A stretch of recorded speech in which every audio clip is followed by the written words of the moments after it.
Good evening and welcome to another night of softball here at Palma, Sola Park in beautiful Bradenton, Florida. The FGCL Summer Softball League sees a prime time matchup tonight. 1 versus 2, the 4-0 River Mocs. They've won in a variety of ways. 3 games by 2 runs or less and a run rule. And they're taking on the winners of 3 in a row, the Manatee Squeeze, 3-1. And winners last night, 1-0 over the Lynx in an epic pitchers duel. Hello, everybody. I'm Gray Robertson. Very excited to bring you along for our doubleheader tonight. Coming up later, we've got the Impact as well as the Lynx. But in just a few minutes, 1 and 2, River Mocs and Squeeze will be battling it out over here at Field 2 at Palma Sola Park. I call softball for the SEC Network Plus and for the Crimson Tide Sports Network at the University of Alabama. Roll Tide to all the Bama fans out there. And it's going to be a lot of fun to watch these two matchups tonight, especially these two teams in matchup 1. The River Mocs are going with Maddie Davis in the circle. We'll lay out the rest of the lineup as it happens, but the Mocs are 4-0, and they've done it in a variety of ways. They've done it with offense. They've done it with pitching. They've done it with spectacular defense. They have some of the best bats in the league. Lizzie Schubert already has 3 home runs. She's hitting .417 so far this summer. Jenny Jansen as well, right at 500 for the season. And that potent team, the undefeated team, will try and take on the Manatee Squeeze, who've won 3 in a row, and they too have won in a variety of ways. After a 2-1 defeat on opening night to the Pioneers, a 7-3 win over the Slice, a 5-3 win over the Impact, after the Squeeze was able to corral 3 runs in the bottom of the 6th, and then last night a 1-0 epic pitchers duel over the Lynx. Kenna Wilkie going the complete game, 2 hits, no runs allowed, 4 walks, and 12 strikeouts for her. Just really impressive in the circle. And they're turning to their ace, Jenna Green, freshman last year, out of Presbyterian, Hamlet, North Carolina native, 3-time Big South Pitcher of the Week for Presbyterian as a freshman. And it's going to be a lot of fun to watch this game tonight. The River Mocs have shown that they've got moxie. They've found ways to come back. Last night they were down to their final strike in the 4-2 win against the Pioneers, but Ari Quinones got the RBI walk to tie the game up. They got 2 across after a pass ball and then an error, and they closed it out against a team with a really good offense and pitching staff. And the Squeeze, like we've talked about, has won in a variety of ways, and they've got big hitters all over the place. Stormy Kotzelnick, incoming freshman, off to Washington to play for Heather Tarr next year, has been superb. A .615 average so far this summer, including 4 ribbies and a home run back on Saturday that might still be in orbit. Who really knows? And she was 1 for 3 last night against the Lynx with a triple. So we'll see how this one goes down as things have gotten shifted around a bit. The Squeeze and the River Mocs over here on Field 2. Field 1, it's Fast Pitch U versus the Slice, and they're actually about to get going right now. And after our game, Lynx and Impact. A quick update on the standings for all of you out there. River Mocs are number 1 at 4-0. Squeeze right there at 3-1, and then a couple of teams at 500. The Lynx are at 2-2. As well as the Slice, who've won 2 in a row, and then a couple teams at 2 and 3. The Pioneers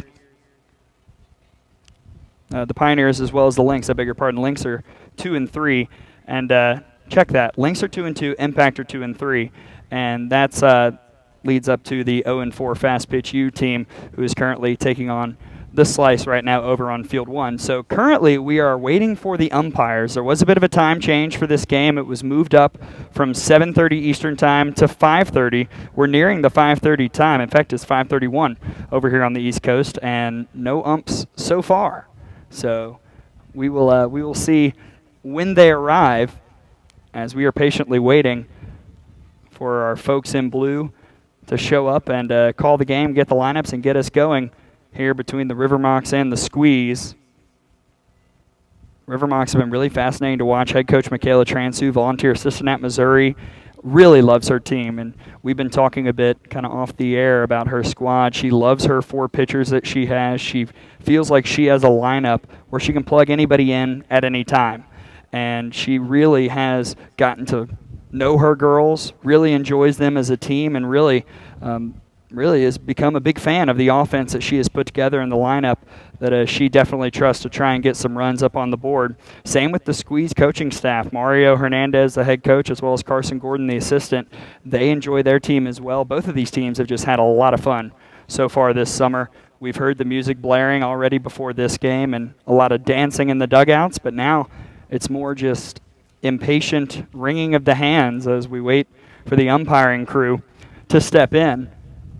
They are here on the other field. Slice and Fast Pitch U, I guess we'll give you updates on that game as it's going down, and we're waiting here for our umpires to arrive and our game to start. But glad you're with us here on Stream Live Tampa. Should be a lot of fun between these two teams. Again, the River Mocs last night, a 4-2 victory over the Pioneers. Scoreless through 5, but we're able to get 3 in the top half of the 7th, all with 2 outs to come back and get the 4-2 victory, and the Squeeze winning 1-0 over the Lynx last night. These were 2 of the teams when I was going through the rosters very early on in the summer that I had my eye on. They've got some Power 5 talent. They've got some Group of 5 talent. They've got really good pitchers in the circle, and neither of these teams really has the depth. The Squeeze has 3 pitchers. The River Mocs just have 4, but these are 2 of the teams I think that really could contend for the title once we get to that point. I'm not here alone. Jim Delaney, also with Stream Live Tampa, down on the field, and he's been looking around for the umpires as well. Jim, do we have any update at all on where the umpiring crew is right now? Thanks, Gray. Actually, we do not. I know league officials were looking to see where the umpires were. I think there was a little bit miscommunication with the change in field time, going from 7:30 to 5:30. But both teams seem to be excited. I know the Squeeze team is always jumping around down there. So I know we got a good pitching matchup between Jenna Green for the Squeeze out of Presbyterian College and pitcher out of UCF for the River Mocs. So we're waiting patiently down there, as are the coaches and the fans.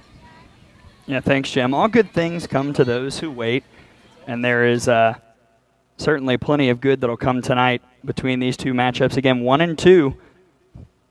Squeeze trying to get up there to 4-1, tie the River Mocs at the top of the standings. It's been a really fun week since things got going last Thursday. Michelle Smith was here to throw out the opening pitch. She came into the booth with me for a bit, which was a thrill, an honor, really, and it was a ton of fun to talk with her about the transfer portal, talk with her about some of these players here in the Summer League, and just cover a myriad of softball topics. She, of course, had an ESPN, 2-time Olympic gold medalist, and part of the 7 Innings podcast with ESPN as well. Our friends, the 7 Innings podcast, as viewers who are familiar with me probably are familiar with the Out of the Box podcast as well. And if you want to get involved with the conversation tonight, you can comment on the Facebook page, comment on the Stream Live Tampa Twitter, and you can certainly tweet me at Gray, Gray_Robertson, or at OutOfTheBox_pod as we patiently wait for our umpiring crew to arrive. We've seen lots of action, some run rules, some walk-offs, both in regulation and in 5 innings. And now we're very excited for what should be the marquee matchup so far of the tournament. And we are in a holding pattern. We've been told we will start when they get here. The classic question mark starting time. Love that. It's like a rain delay. We're in Florida, so we might as well just get used to having something delay the game anyway. We had a lightning delay on Friday when we were out at Lakewood Ranch High School. Not something I missed about softball from my 4 years calling for the University of Alabama on the Crimson Tide Sports Network. But we're currently in an umpire delay, I guess is what we'll call it, over here at Field 2, Palma Sola Park, FGCL Summer Softball. Again, your updated standings, the River Mocs 4-0, first place, Squeeze in second at 3-1. A couple teams at 500, the Slice and the Lynx at 2-3. The Impact, as well as we get another update. And then Fast Pitch U down at 0-4. Pioneers also 2-3. it's a little bit of a waiting game here, and we're going to try and pontificate. If there's anything that you in the softball world would like for us to talk about, maybe 2021 softball. We covered with Michelle Smith some of the super teams coming in. UCLA will have Bubba Nichols and Rachel Garcia coming back after taking a year off to play for the U.S. national team. That'll be one of the super teams in 2021, as well as Arizona. They've got Deja Molipola back behind the dish. They're returning most, if not all, of their seniors, including Malia Martinez and Jesse Harper and Rana Caranco. So many absolutely potent bats, as well as their two pitchers, Alyssa Denham and Lopez. They'll be coming back for the Wildcats. Alabama, my school, they've got all 7 seniors coming back, including Sarah Cornell, reigning SEC Pitcher of the Year. Bailey Hemphill, who was certainly going to be in the mix for 2020 SEC Player of the Year. And then Texas also adding some big names. They got a transfer out of Texas Tech just the other day. Cantu, as well as a transfer out of Ole Miss, a pitcher, Molly Jacobson, who had done really well in Oxford for Mike Smith, and then at the beginning of last year with Coach Felix out there for the Rebels. So those are going to be good teams in 2021. Washington, of course, we're going to see Stormy Kotzelnick tonight. She's playing for the Huskies next season for Heather Tarr out there in Seattle, and that's a team that will bring back a good number of players as well. Sis Bates, I haven't actually seen an official statement on Sis Bates or some of the Washington seniors, but if she's back, she's going to be potent at the top of the order, certainly over at short, one of ESPN's greatest players of all time on that team, released a couple weeks ago. And she'll be a great teacher for Stormy as she arrives in Seattle out of Carmel, Indiana. Currently in a holding pattern here.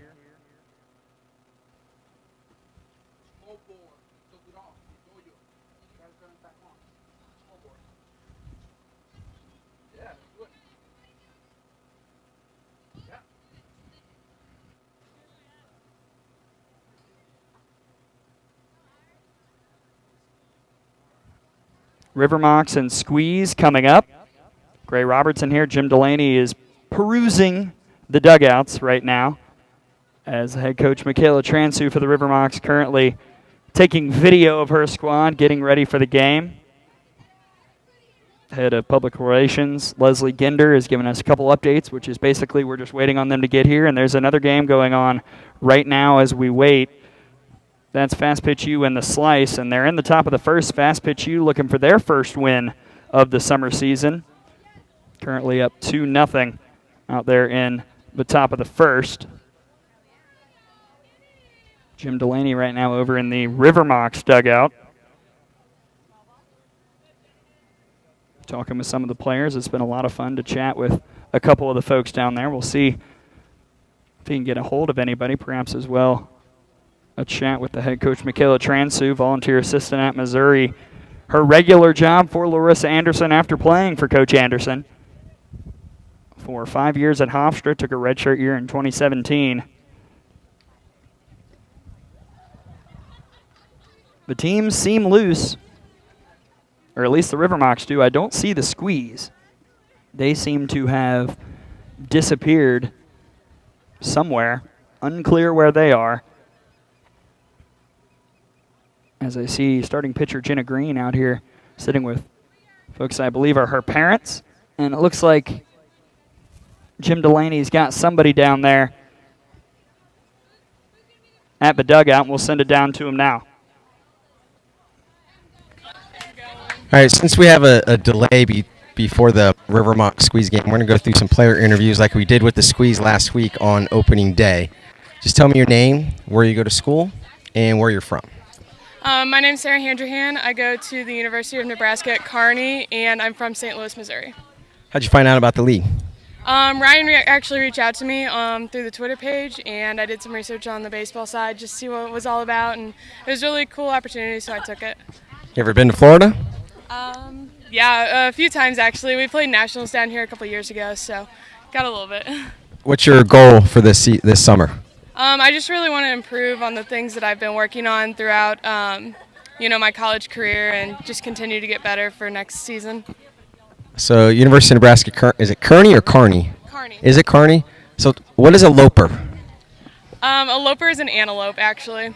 It's a lot of I've gotten asked if it was a kangaroo before, so I mean, I don't know. Yeah. You're blue and white. You guys are blue and white. Yeah, the logo kind of looks like a kangaroo. Yeah, So, it does. sorry, you threw last night. I did. You threw a heck of a game last night. Well, thank you. So you guys are. I don't want to jinx you. You guys are undefeated, and you got the squeeze tonight, and you got a long season ahead. So what about this game tonight? I think all of us just want to go out and give it our best, and keep winning and have fun. I think our team just really wants to have fun, and so we're just coming out and doing that. Doesn't matter what age, 8, 12, 20, you guys have fun and you guys usually play well, right? Sarah, thank you so much. Get another teammate. Yeah, Sarah Handerhan, pitcher for Nebraska Kearney. Good to know the Lopers are well represented here, and she got the start last night for the River Mocs. Gotcha. Pitched really well. You hear me now? 4 innings, 3 hits allowed, no runs, and a couple walks, struck out 4. She's had a good summer so far, and the River Mocs have another teammate going down to see Jim. How's your arm feeling? Good. I saw you before the game. You were trying to stretch out your shoulder or whatever. Anything? Is that just a normal routine? Yeah, just stretch it out, I guess. Get it feeling loose. What's your name? Carly. Truett McConnell. How'd you find out about the league? Ryan reached out to me back in October, I think, and told me about it. And then I asked my assistant coach about it, and then they're like, "Is that something you want to do?" And I was like, "Sure, I guess so." And then here I am. Something to do over the summer, especially this year. Yeah. So being one of the players from quote unquote smaller schools, Truett McConnell, what's it like playing against players from larger universities and programs? I mean, it's definitely intimidating at first, but then I just remember it's all softball, and that's what I try to keep in mind, I guess. So I was checking the season stats, and you're one of the top 5 in first pitch strike percentage. So regardless of what school, doesn't matter, right? Right. What are your top 3 pitches? Probably drop curve, screw, and then curve. Is that 4? Drop curve is All right, there you go. So what's your goal for this summer? I guess just to come try to compete, I guess, and play good softball. Great answer. The word compete. Thank you very much. Get another teammate out here. So as we have a umpire delay still, we're not sure where they're coming from. I'll throw it back to Gray for an update. Yeah, thanks, Jim. We are in a umpire delay, not lightning, not rain, umpire delay. I have been told we've got a 15-minute timer up there, and because of that, we've got a very special guest joining us here in the press box from D1 Softball, from the Bruin Bubble, the legendary Tara Henry. Tara, welcome. How are you? I'm great, Gray. It's great to be here. It's just great to be back near some softball. It's been a while. It has. All right, so I talked with Michelle Smith about this, talked with Jen Schroeder. Where were you? What were you covering as everything came to a stop in early March? I was actually at Cal State Fullerton. It was one of the only games, I believe, that was played without spectators, and I was the only one in the stands. It was me, and we had just a small crew in the press box, and I was just there in the stands by myself. I think I saw one of the last games to be played in 2020. Gosh, it's weird, and it was a long wait, but now we've got softball here in the summer, and something that probably should have happened a long time ago, but really glad it's starting now with these players getting a chance to get back in action after so many months off. I think this is just a great thing for our athletes to be able to come out here and get those kinks out, and having a shortened season and not getting as many reps in, especially for the younger kids, your freshmen, your sophomores. It's just great for them to come out here and get this experience and be in beautiful weather in beautiful Bradenton. Yeah, and you're right on the money about the freshmen and sophomores. This is something we were talking to Michelle Smith about on Thursday. A lot of those kids were thinking they were going to be starters next year. But with the seniors getting that extra year of relief, they now are going to have to work even harder to try and correct the lineup. And this is a great place to hone in on those skills.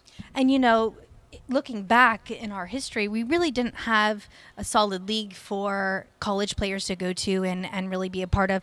A lot of players went back to their club teams, their summer teams, and this is just a great experience for players from all different universities to be in the same spot and be able to play with one another. Yeah, absolutely. And you're coming in for a good game tonight. Squeeze, number 2 in the league. River Mocs, number 1 in the league. Should be a lot of fun to watch these two teams. Any players in particular, not just on these two teams, but in the league that you're really excited to see while you're in town? I'm just here. I'm excited to watch all the Stetson players that I've been reading about. And, there's not one in particular. I know Shannon Sales, she's down here now. I'm just excited to watch some softball again. And I know Morgan Overitis is here, transferred over out of Michigan to Virginia Tech. I'm excited to watch her. But just happy to be out in the sun and be watching some softball. Yeah, absolutely. I wanted to ask a 2021 question because all of us media folks, you know how we do. We're standing in the back saying this team's going to be good, this team's going to be good. I was just talking about super teams, quote unquote, just a moment ago. And the 2021 season is going to be insane. And 2020 had more upsets than maybe we've ever seen before. But next year, it's going to be a different variety of craziness in the sport that we love. I felt like it was an upset alert. You and I both were talking about it on Twitter all season long. Upset alert every hour almost. It wasn't even nobody is safe. I'm going to have to go with my Bruins at the end of the day. It's going to be quite a squad there, getting Rachel and Bubba back, and they were just super impressive all season, short season long, and Megan was just so powerful and commanding in the circle, and to have them back. But you know what? It's anybody's game. Washington and Bama, we've got spent some time with some of that 2012 team just a few weeks ago, and it's going to be great. You got Florida. It's just softball is growing, and our sport is super special. And I think the past, couple of weeks, we've seen how united our sport is with one another, and the players and coaches are all on the same page. And I'm so proud to be a part of the softball community, especially right now in this time of history. Yeah, Tara Henry from D1 Softball here with us, and I'm glad you brought up talking with the 2012 team because you've been doing these awesome vault watches of classic games with 4, 5, 6, 10, 12, I think it was. How did that come about, and what have you learned watching those games with the players that played in? It was something that I was actually watching an old football or soccer roundtable, and I was sitting there saying, you know what? I love how much exposure our sport gets nowadays. ESPN does a great job of just highlighting our athletes. But there was a part of me, because I had left the sport for a bit, when coming back, I really was focused on trying to bring back our history. And that's why we started with that 92 roundtable. It was that UCLA-Arizona rivalry. You had just amazing players on both sides of that squad, and they kind of started it all out. And just really to pay homage to those that were here before us and help build this strong foundation and be a part of our sport that is it's just been great. So we did the UCLA Arizona, we did Bama, we did Texas A&M. I had FSU, LSU, and we just filmed Cal softball actually with Chelsea Spencer, the new head coach over there back at Cal. So that was fun to relive that 2004 team. They didn't win, but we spoke about how much that loss actually impacted them as players, and then now looking down the road, how that loss actually affected their lives. Any nuggets of wisdom picked up from Lisa Fernandez or any of the other groups? Oh, Lisa. She's always got, with Lisa, I was actually fortunate enough to be coached by Lisa Fernandez and Natasha Watley while I was there, Kelly I, Sue Inquist. So always around greats and surrounding yourselves with greatness and just hard work and putting in the reps and putting in the time and being respectful and thankful to the game that gives us so much. So just fortunate to be around those people. Yeah, absolutely. And you do a great job with it. it's a lot of fun to watch. As I mentioned, I particularly enjoyed the 2012 roundtable with Alabama. Thank you so much for coming here, Terry. Yeah, absolutely. Enjoy the softball. Thank you. Can't wait. Thanks for having me. And hopefully we can get this thing going here. Yeah, do you need to make any calls to the opposite? We can use your media pool to get them here quicker. Yeah, I mean, I could get out there, I'm sure. I mean, I don't know how well my strike zone would be. I'm a bit short for that. Well, thanks so much for having me. Absolutely. This is Tara Henry out of D1 softball. A lot of fun to catch up with her.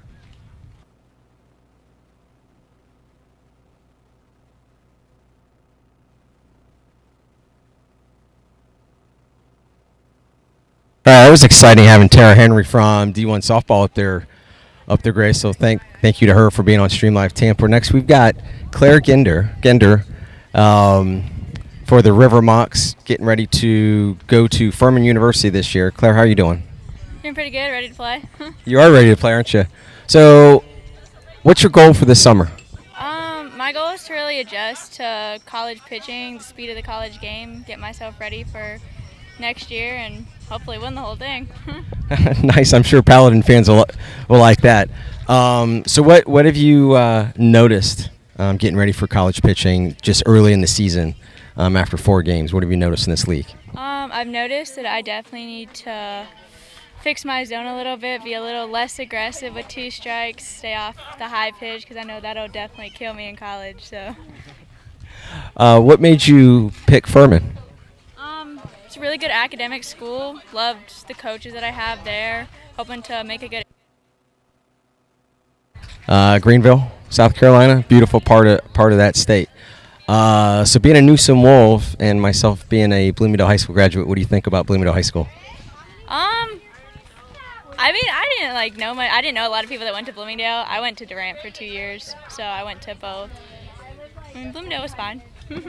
Yeah, I know it's a local neighborhood rivalry where we're from and stuff. So, so after 4 games, you guys sit atop the standings. You got the squeeze tonight. What are your thoughts about tonight's game? We just got to keep playing our game. We've had a lot of great team wins. If we keep working together as a team, I think we'll be good. All right, Claire, thank you very much. Good luck to you this summer, and then off to Furman. Okay, and then we'll have another teammate of yours coming on.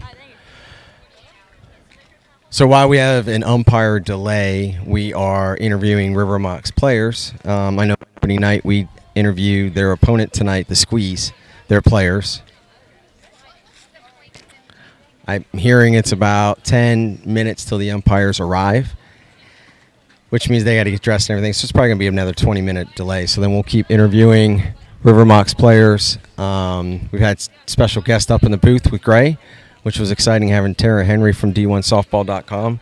On the other field, Fast Pitch U and Slice have already started. I know we saw a home run from a distance here, another home run by a Slice player, as this is the first season, the inaugural season of the FGCL Collegiate Summer Softball League here in Bradenton, Florida.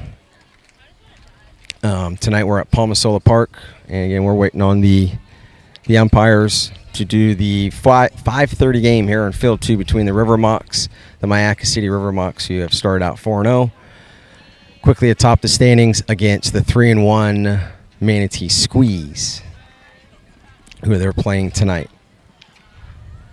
We can throw it back up to Gray. We'll get some more players down here, get them ready to interview before the game starts. Yeah, we'll give an official update on what's happening over on the other field. They're in the top of the second, and the Slice leading Fast Pitch U 3-2. The Slice apparently just getting all the home runs here so far this summer, as 2 came across via the long ball, 2 homers rather, 3 came across thanks to the long ball in the first inning.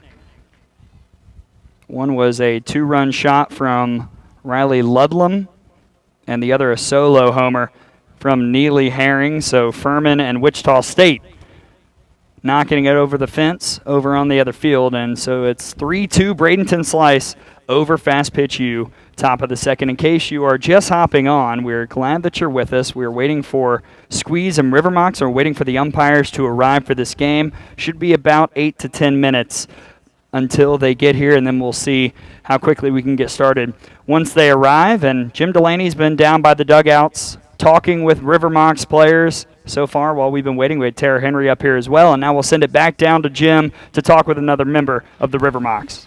All right, thank you, Gray. Next we have Mac Leonard, one of the pitchers for the River Mocs. She's from Illinois State University. She threw very well last night in that comeback win over the Pioneers. Mac, how'd you find out about the league? My teammate from college, Alyssa Weeble, told me about it because Ryan contacted her through Twitter. So she told me about it, and I was like, okay, I'm a little interested. What's your goal for this summer?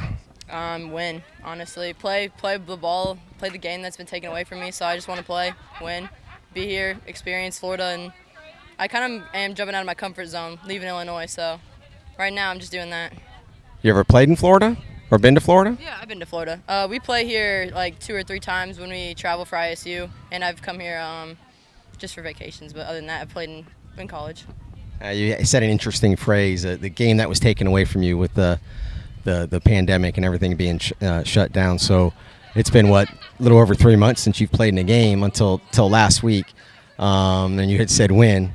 We had said from the beginning everybody was kind of nice and cozy and stuff, but then once the game started, everybody started getting a little bit more competitive, and tonight we've got a good matchup. So what do you think about tonight? I think tonight will be a good game, and I'm excited to see what they have to bring to the table. I know they have a few good players. Yeah, it should be exciting. Coach Hernandez has a pretty competitive squeeze team.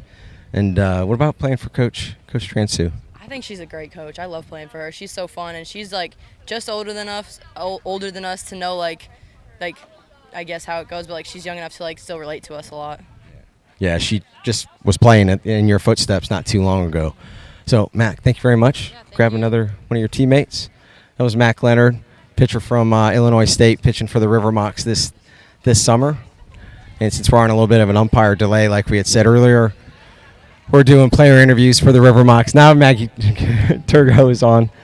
We were talking with Maggie earlier. Maggie Turgo is from Western Kentucky? Yes, correct. Western Kentucky.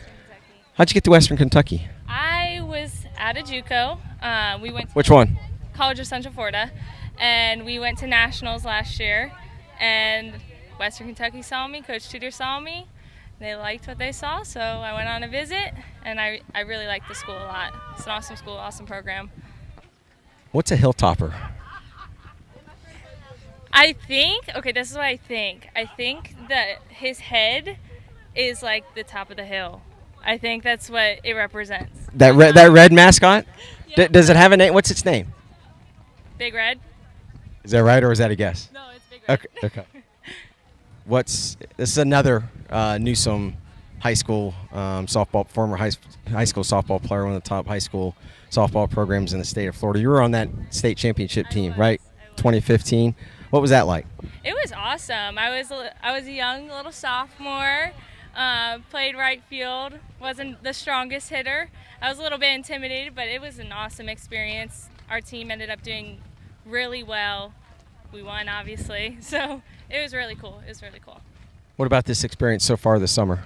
This summer, I think what we're doing here is really cool. It's awesome.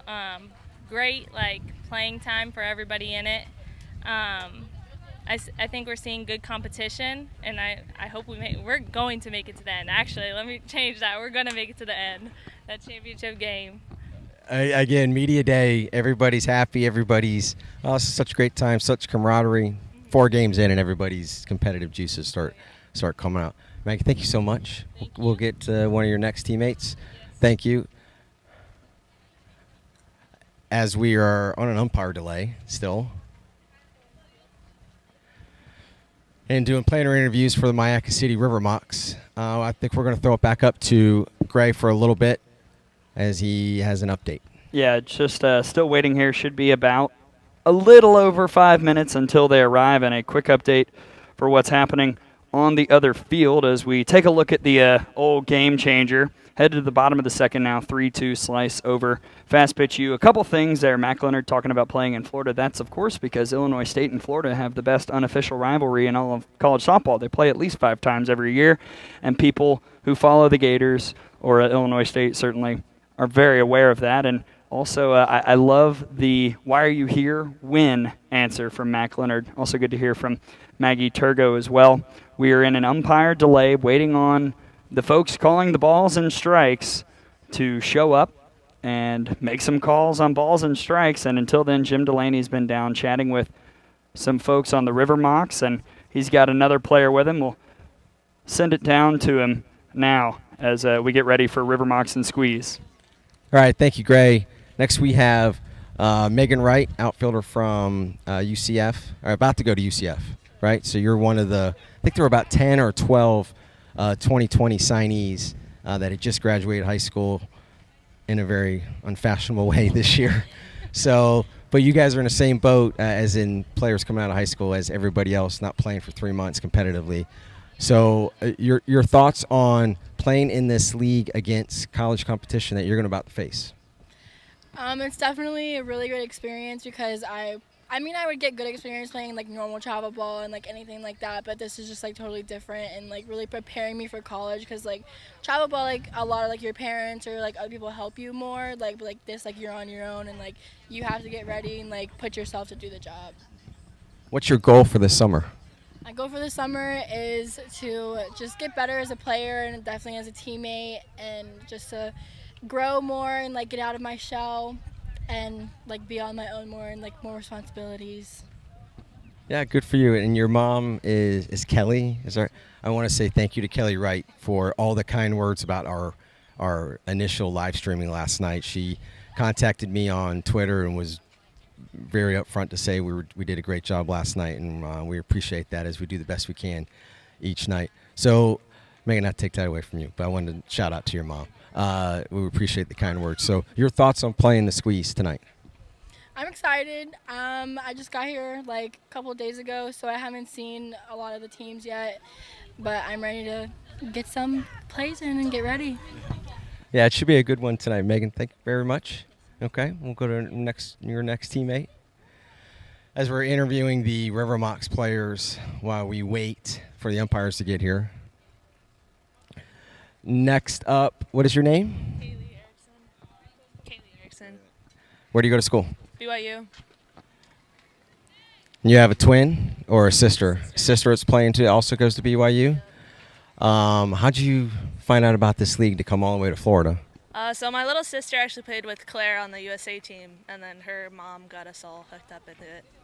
So what do you think about this league so far? I think it's awesome. It's great. I can't believe it's the first one, but yeah, it's a great time. I know, right? I know Gray and I were saying earlier this week it's tough to say that this is the first ever collegiate summer league of any kind, for college softball players. So you're what's called a trailblazer. You guys, this whole league is going to grow exponentially throughout the years. So how does that feel to be a part of the first season? It's honestly, I have no words about it, but I think it's really cool. I think over the years we'll come back and have like a big old reunion. I think it'll be really cool. Yeah. So before you go back to BYU, what's your goal for this summer in this league? Just to do the best I can and just have fun. Have fun. 8 years old, 12 years old, 20 years old, doesn't matter. You can be competitive and have fun, right? Yep. Yes, sir. Okay, thank you so much. Thanks for coming on. Good luck tonight. We'll get another one of your teammates before we throw it back up to Gray. Again, umpire delay here in Palma Sola Park in Bradenton, Florida. As we have a matchup, top two teams in the standings early in the season between the Mayaca City River Mocs and the Manatee Squeeze. Next up, tell me your name and where you go to school. Gabby Benson, Georgia State. Georgia State Panthers? Yes, sir. People ever ask why you go to Georgia? No. Sometimes they think we're Georgia Southern, so. Okay, even I can understand that. Yeah. So what do you think about this league so far? I absolutely love it. I think it's amazing to put everybody up in the country, and being in this league is awesome. What made you pick Georgia State? It was close to home, and I really love this city, so Atlanta was a good choice for me, and it's got a lot of opportunities for jobs too. So it's kind of an important thing right after school, right? Because this ends at some point. Yes, what's your goal for playing in this league before you go back to Georgia State? just to learn from other players and to like just realize how each person plays differently in the league, SEC, ACC, all that. It's just nice to have those friendships and connections and stuff. We've heard that many times so far this first week of the season. players saying they want to learn different styles and how everybody else plays. What's one thing you've picked up on in regards to that? Somebody, it doesn't matter what division or conference or anything. What have you learned that's like, hey, they play a certain way, and I can add that to my game? We have a lot of energy on this team that we kind of lack at our league. So the energy that people have in this on our team is really nice, and it's good to have. Yeah, it is, because it makes everybody have more fun and play better. That's one thing with college softball, in any level of softball. Girls are a lot of fun. I coached softball too at a younger age, and it's a lot of fun, especially these older players. You wouldn't know these girls are in college and the level that they play at. You've learned any new. You guys were doing a TikTok earlier. I don't know if you were a part of that. If you guys learned any new cheers, dances, girls have all kinds of different stuff in softball. It's a lot of fun to watch. Yeah. We have different sayings when we get out in the dugout. Just some fun little things to get everyone pumped up. So yeah, we've got a little cheers going on too. So yeah. Good. I appreciate you coming on. Good luck tonight. We'll see you. We'll be here all summer. So we'll see you guys again. And I know Coach Transu's been, I communicate with her a lot about your team and stuff like that. So thank you again, okay?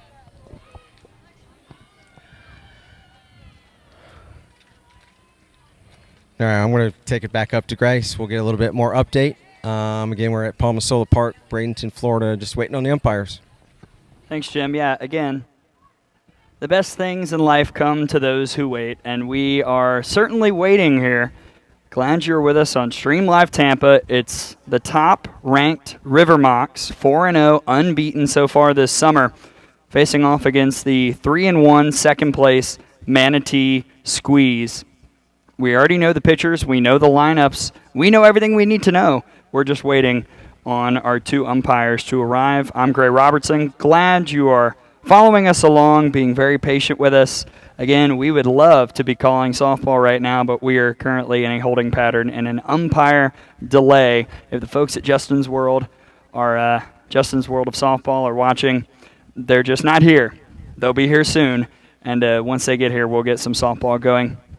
Again, we've seen a lot of action so far already. Opening day was just last Thursday, but since then, plenty of teams have won in a variety of ways. We've seen walk-offs. We've seen run rules. We've seen pitching duels. We've seen offensive shootouts. And very intrigued to see what kind of game we get tonight between the River Mocs and the Squeeze. I, for one, am expecting a low-scoring affair. The Squeeze, in general, just haven't scored a lot of runs. In their 4 games, they've only put up 14, but they haven't needed to because they've only been allowing 2 runs a game. Their pitching staff has been phenomenal for head coach Mario Hernandez. The River Mocs have used offense. They've used defense. They've used some special pitching in the circle as well. So it could be any kind of game, but I am expecting something of the 4-3 variety, 3-2. I won't make a pick because, come on, folks. Broadcasters don't make picks of the games they're calling. Instead, we're just waiting for this game to get going as we provide an update for what's happening behind us. They're through 2. The Slice leading Fast Pitch U now 4-2.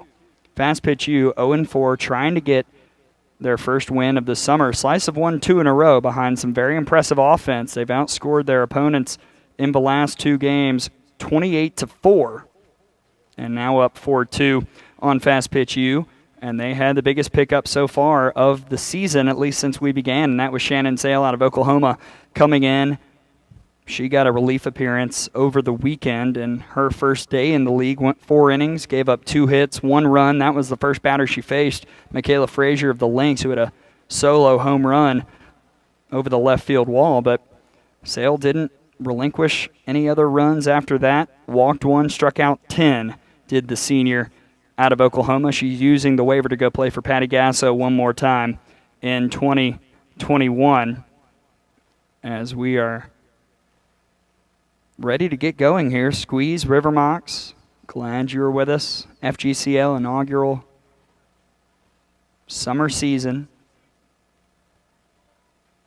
Number 1 River Mocs, number 2 Squeeze, facing off very soon. Again, folks, if you want to get in touch, because we would love to hear from you, because we would love to talk about whatever y'all want to talk about. You can tweet me at Gray, Gray_Robertson, or at OutOfTheBox_pod, or you can comment on any of the pages on which you're watching this broadcast, Facebook, Periscope, I think this is on Twitch. I don't even know what Twitch is, but apparently it's there. And I just graduated college. I don't even know what Twitch is, but that's technology for you in 2020. So comment somewhere. We'd love to hear from you if there's anything you want to ask. I'm certainly by no means no expert on the sport of softball, but it's been pretty much the thing I have singularly studied for the last 4 years, calling games at the University of Alabama with my partner Tom Canterbury and hosting the Out of the Box podcast. So we've covered a lot of the SEC teams, a lot of the teams nationally, and if there's anything at all that you find folks would like to talk about, please fire it up as we're in an umpire delay here in this game between the River Mocs and the Squeeze. We're supposed to have another game after this, Impact and Lynx. I was just talking with Leslie Ginder, who is one of the folks in charge here at the FGCL, and it just might make more logistical sense to move the Lynx and the Impact over to the other field if it gets too late with this game, because we're nearing 6:15 Eastern time. This game was supposed to start about 45 minutes ago. So we'll provide updates on that, but we really don't know what that will look like. It all depends on what happens here in this game between the Squeeze and the River Mocs. As we wait oh so patiently. And we have been told the umpires are in fact here. Really good news. I don't see them, but they are on the property, so we will see them come out very soon. Nope, just kidding. False alarm. False alarm. Sorry, folks. Sorry, folks. We provided false hope. That is alternative facts. The umpires are not here, unfortunately. They are still on the way. So once we get a text update from Leslie Ginder, we'll provide that. As we wait here in our umpire delay, had a lightning delay on Friday. I've done a lot of softball over the years. This is a new one. As we wait for our officials to arrive. Again, we'll remind you the starting pitching matchup. River Mocs 4-0. They're going with the freshman last year out of UCF, Maddie Davis. She'll be getting the start out of Jacksonville, Florida. 3 ERA so far this summer. She's got a save, has not had an official win or loss decision, and she is facing off against the ace for the Manatee Squeeze, Jenna Green, freshman last year out of Presbyterian, 3-time Big South Pitcher of the Week, 1.24 ERA for the Blue Hose in 2020, and a 13-2 record in her first season. She's only appeared once so far this summer. That was a complete game victory over the Slice. 5 hits, 3 runs, 2 of those earned, 5 walks, but 11 strikeouts. That was something head coach Mario Hernandez was really excited about when he was texting me about the game after, because it wasn't one of the games we were covering, and he was just really impressed. Jenna had all the pitches working, and we'll let you know what those pitches are once she's out in the circle and we can provide a scouting report. Had an interesting early part of the game here. The great Tara Henry out of UCLA and D1 softball was here, chatted with her about what this league means to softball, what she's been doing during quarantine, talking with some of the great teams and players in softball history in the roundtable videos that have been on the NCAA YouTube page. Really interesting to hear what she's learned talking with the 92 UCLA team, of course, the 2012 Alabama team, the folks from the Florida State LSU game back in Super Regionals a couple years ago. Talked with the 04 California Golden Bears squad, I believe a couple days ago. I'm not sure she mentioned when that would be coming out. But really good to catch up with Tara and talk a bit of softball. As Michaela Transu doing what any good coach should do, and that's try and get a little extra work in. Got a bit of a break, so River Mocs are out just staying a little bit loose, staying a little warm, doing some work in the field. Again, the River Mocs have flirted with danger in pretty much every game they've played. Opened the season against the Lynx, an 8-6 victory in extras. That was a game they led early. Lynx, though, tied it up, and they had a chance to win it in the bottom of the 7th, but couldn't get anything going. Run ruled fast pitch U, not much of a problem there, but then against the Impact, they needed some solid pitching at the end to hold off that squad to win 2-1, and last night it was 2-1 Pioneers. Bases loaded, top of the 7th. 2 strikes for Washington player Ari Quinones, and she drew a walk. Claire Ginder came up, and a wild pitch let one more come around, and then a throwing error by the catcher allowed one more to come in to score. That's how the River Mocs advanced to 4-0 with a 4-2 victory over the Pioneers last night. And now we just wait.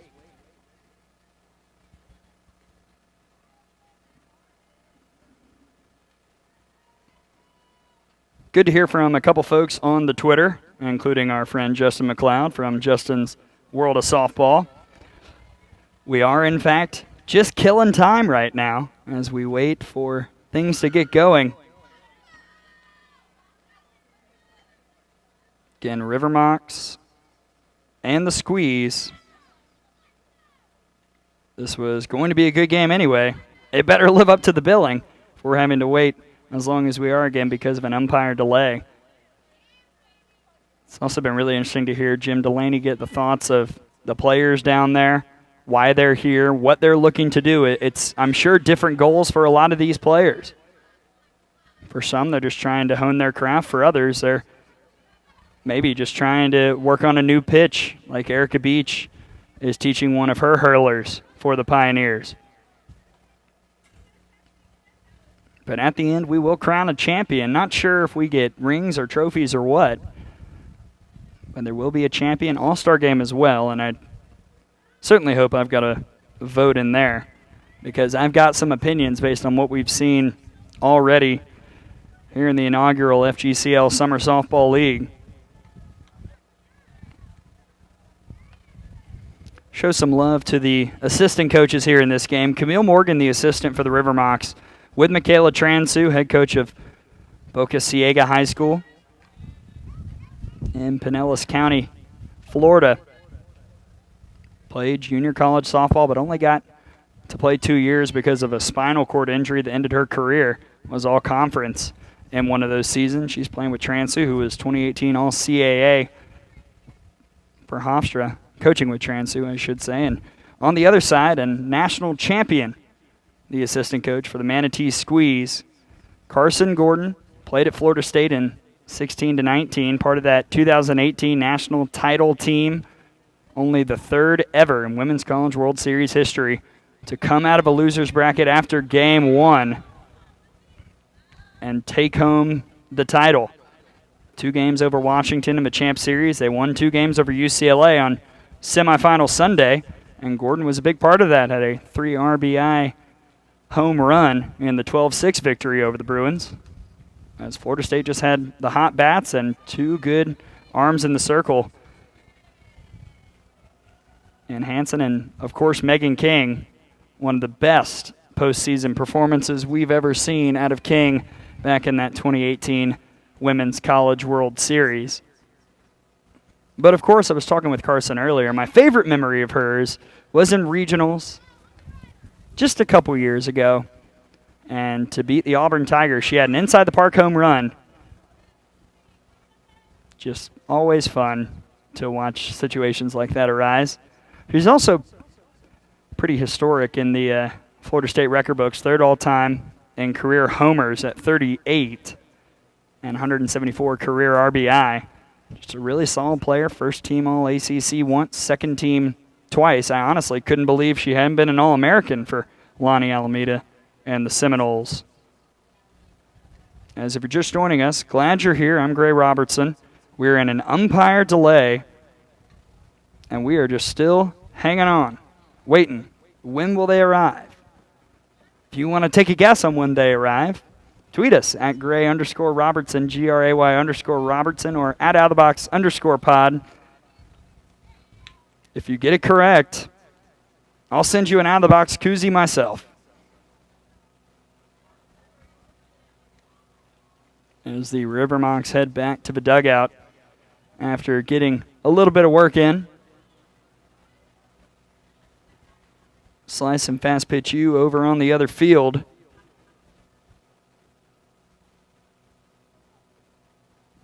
Currently they're in the bottom of the 3rd. Still 4-2 slice.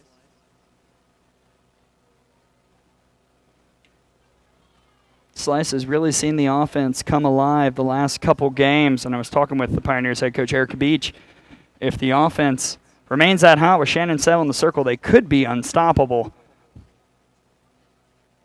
And according to Leslie Ginder from the FGCL, yes, we're name-dropping Leslie. The umpires are here.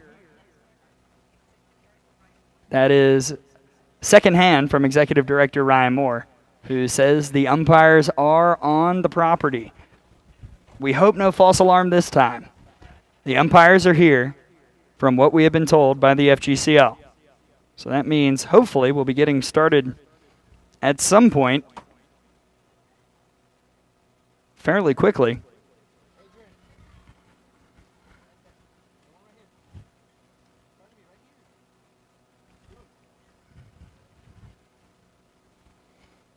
Again, waiting on the Squeeze and River Mocs.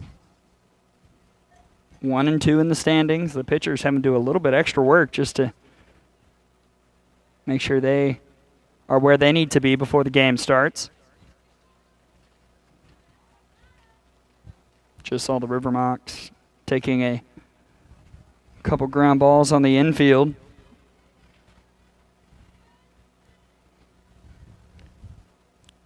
As now we play the umpire edition of Where's Waldo, looking around, trying to find the folks that we need to play this game.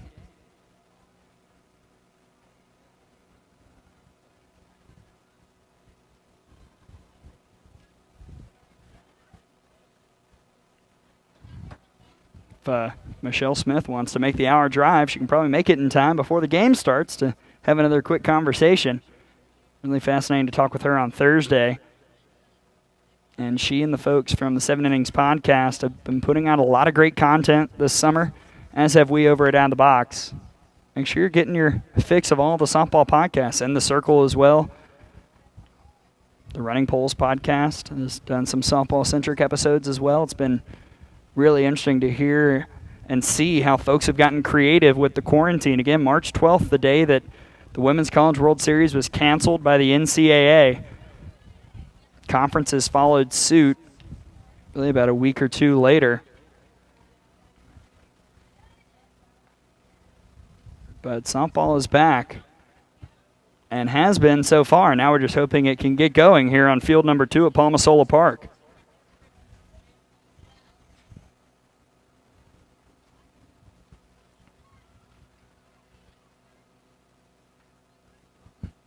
We do have a guest for 6:35 p.m. Eastern Time. We'll see if that is correct, as it's 6:24 over here on the East Coast right now. Squeeze going out to probably just stretch their legs. They've been hanging out in the dugout the entire time. So we are very close to an hour umpire delay. Waiting on our friends to arrive and call the game.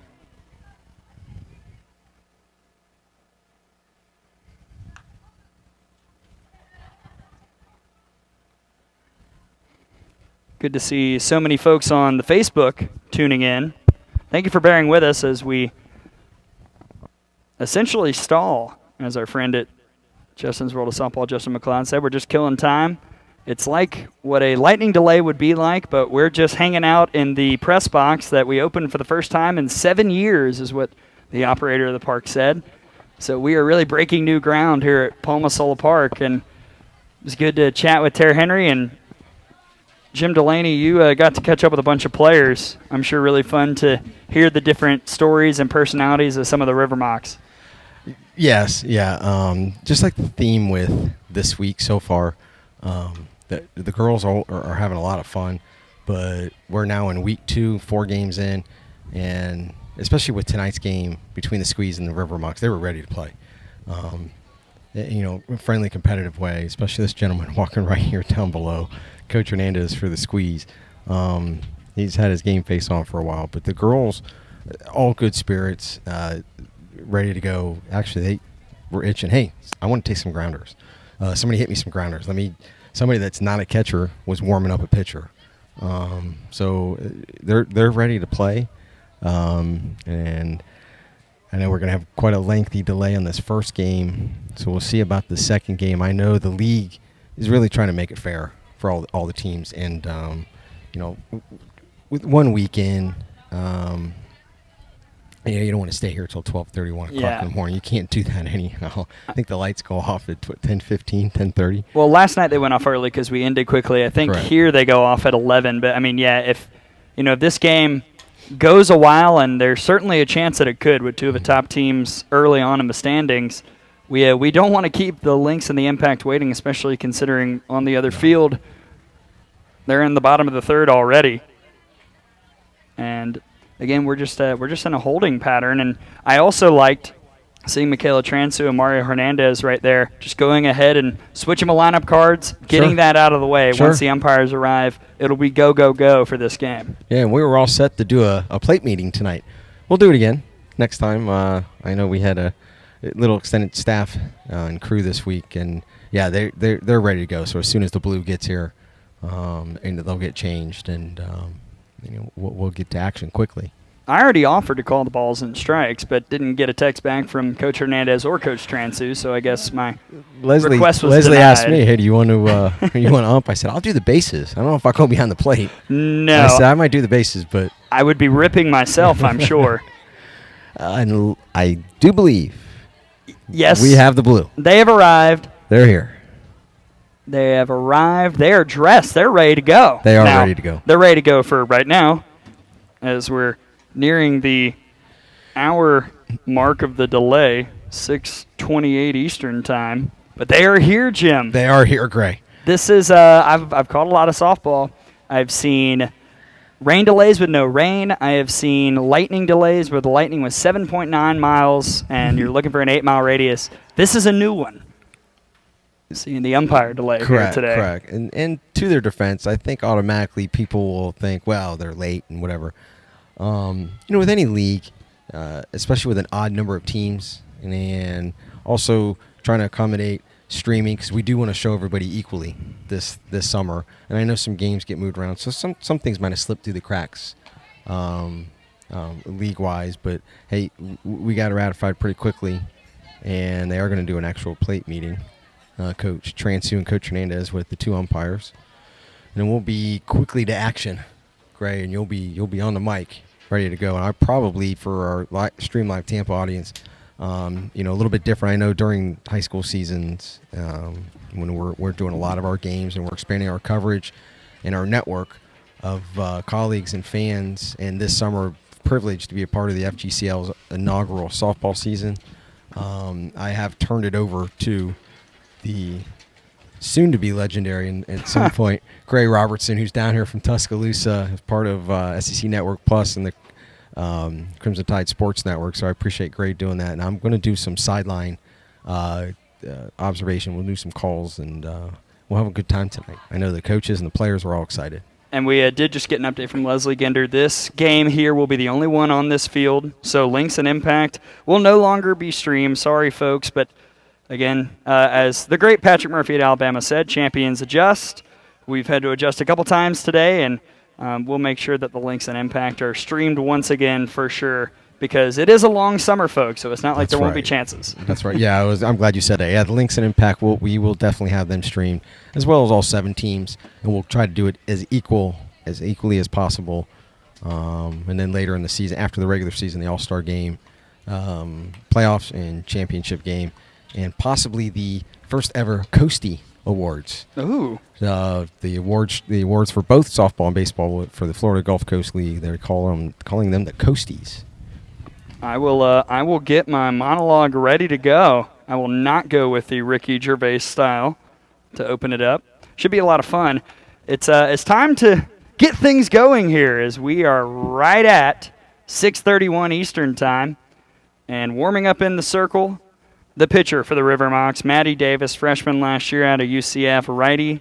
You'll see a change, curve, rise, screwball, drop ball, rise ball on multiple levels, but the change has been her go-to, and it is absolutely deadly when she can find it in the zone. Really good with that rise ball as well. Solid curveball, and she'll take on the 3-1 second place squeeze.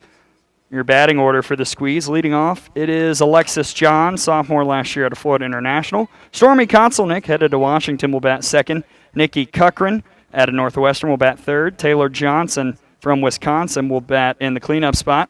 Another Northwestern Wildcat in the 5-hole, Kenna Wilkie. Jordan Wolf out of Louisville in the 6-hole. 7 spot, Jordan Cadleb for South Florida. Megan Ricks will bat 8th. Summer Baker will bat 9th. And Sarah Berfume will bat in the 10-hole. Remember, in the FGCL, 10 spots in the batting order. We are ready to go here. Finally. First pitch. Too far inside to Alexis Johns. Johns out of Sarasota, Florida, 2019 Conference USA All-Freshman team member. So far on the season, 4 for 12 with a couple doubles and a 333 OBP. Right along with that 333 average. For Maddie Davis, it's an ERA of 3. 7 innings, 6 hits, 3 runs all earned, 4 walks, and 3 strikeouts so far this summer in a couple of appearances. 1-2. First inning has been effective for the River Mocs so far this summer. 5 runs in this frame, second highest of any. 2-2.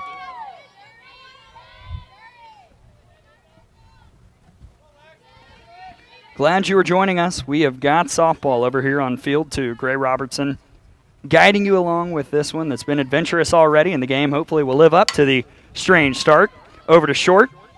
And the throw to first from Kaylee Erickson is in time for out number 1. We'll set the defense for the River Mocs. Turgo out in left field, Jansen in center, Gabby Benson out in right. Emily Erickson at third, Kaylee Erickson at short, pair BYU Cougars on the left side, and on the right, Schubert at second, and Mac Leonard at first with Alyssa Mullis behind the dish. Here's Stormy Konselnick off to Washington out of Carmel, Indiana, number 29 recruit according to Softball America. And she has been potent so far this summer. 8 for 13, a 6.15 average, 4 RBI, a homer back on Saturday that is still around there with the space debris up in orbit. Also a triple last night and 3 doubles. And quickly behind 0-2 after the change from Davis.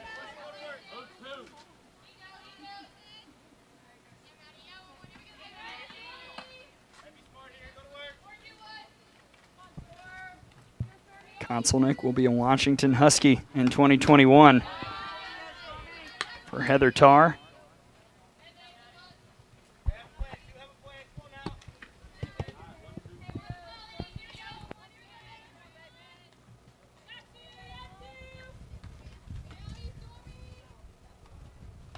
One, two. Too far outside on the curve, 2-2. We're here at Palma Sola Park. We've got softball, folks. Top of the first inning, no score. Squeeze and River Mocs. Squeeze designated away team, River Mocs.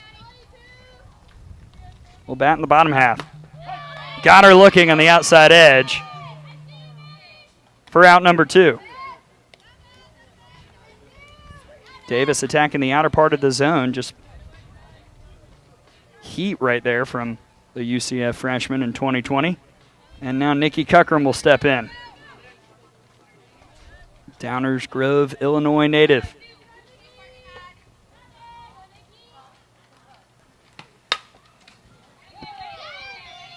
These teams look alike tonight. It's not my favorite thing in the world when the teams have similar colors. At least you can see the numbers. And by now we know the gals pretty well. Bit outside of Johnson, junior for the Wisconsin Badgers last season. 2018 Big Ten All-Freshman team. Hit .341 in 2019, a Wisconsin team that knocked off Oklahoma, ended that 40-plus game win streak in the Norman Regional.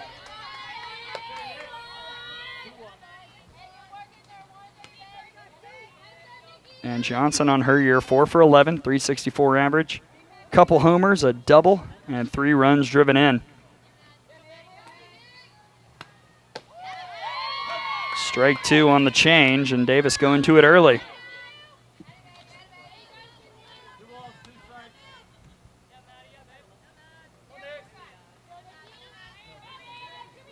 Nobody on. 2 outs, top of the first. Over to short, Erickson. And plenty of time for out number 3 to retire the side. And so after a 1-hour umpire delay, the top of the first inning goes by really quickly. And we head to the bottom of the first. Squeeze will send out their ace. The River Mocs will try and put something on the board early on in the game, as Jenna Green takes a circle for the 3-1 Manatee Squeeze.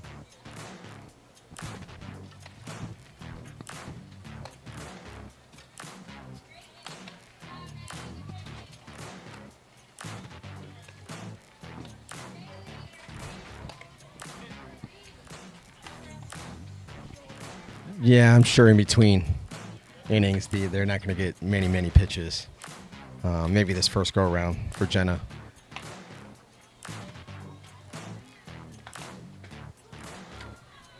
Both sides were eager tonight. They were talking about, early season, big matchup, 4-0 versus 3-1. Having a good time this summer, having a lot of fun, but always nice to play somebody that's, a small 1-2 matchup. And the Squeeze going with their ace.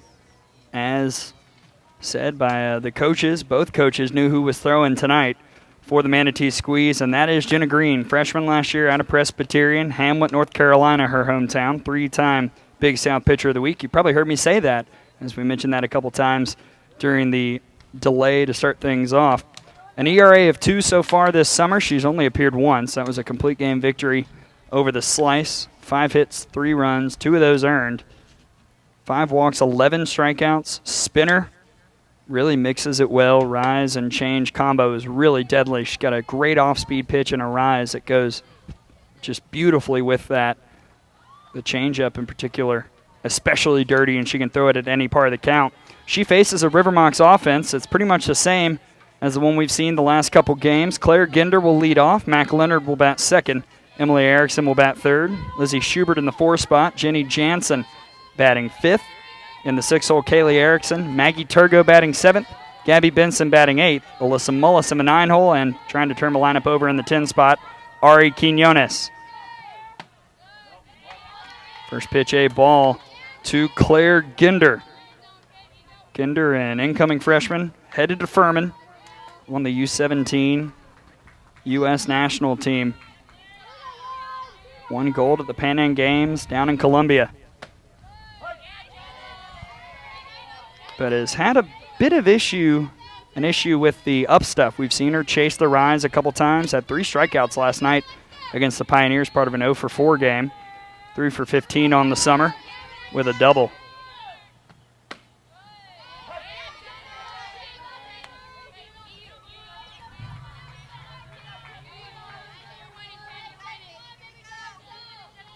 Jenna Green walked into Presbyterian and was the ace. 1.24 ERA in 2020, a 13-2 record for the Blue Hose. On the left side and running over to make the catch is Ricks for out number 1. We'll set the defense for you for the Squeeze. Jordan Cadleb out in left. Johns in center. Jordan Wolf out in right. Konselnick at third, as she's been every game so far. Ricks over at short. Summer Baker at second. Nikki Cochran at first. And tonight it's Taylor Johnson behind the plate catching Green. Here's Mac Leonard.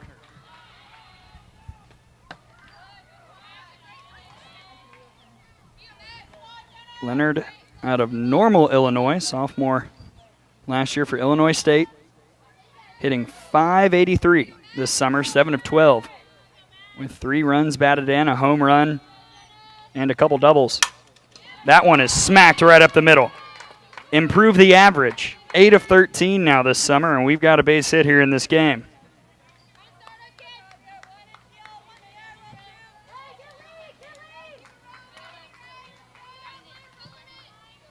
Green gave up some hits against the Slice, but they were pretty scattered. She's done a nice job limiting the opponents. She'll try and do that here with Emily Erickson at the plate. Swing and a miss. Erickson, a senior last year for BYU. Out of Phoenix, Arizona, 3 for 12 this summer. Had a home run in the opener.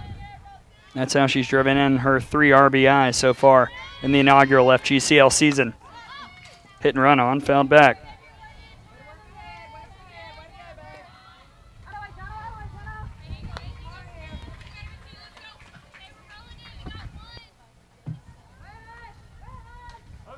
A little bit of wind here. What wind there is coming in from right to left. Sun out, clear day. Just missed there, 1-2.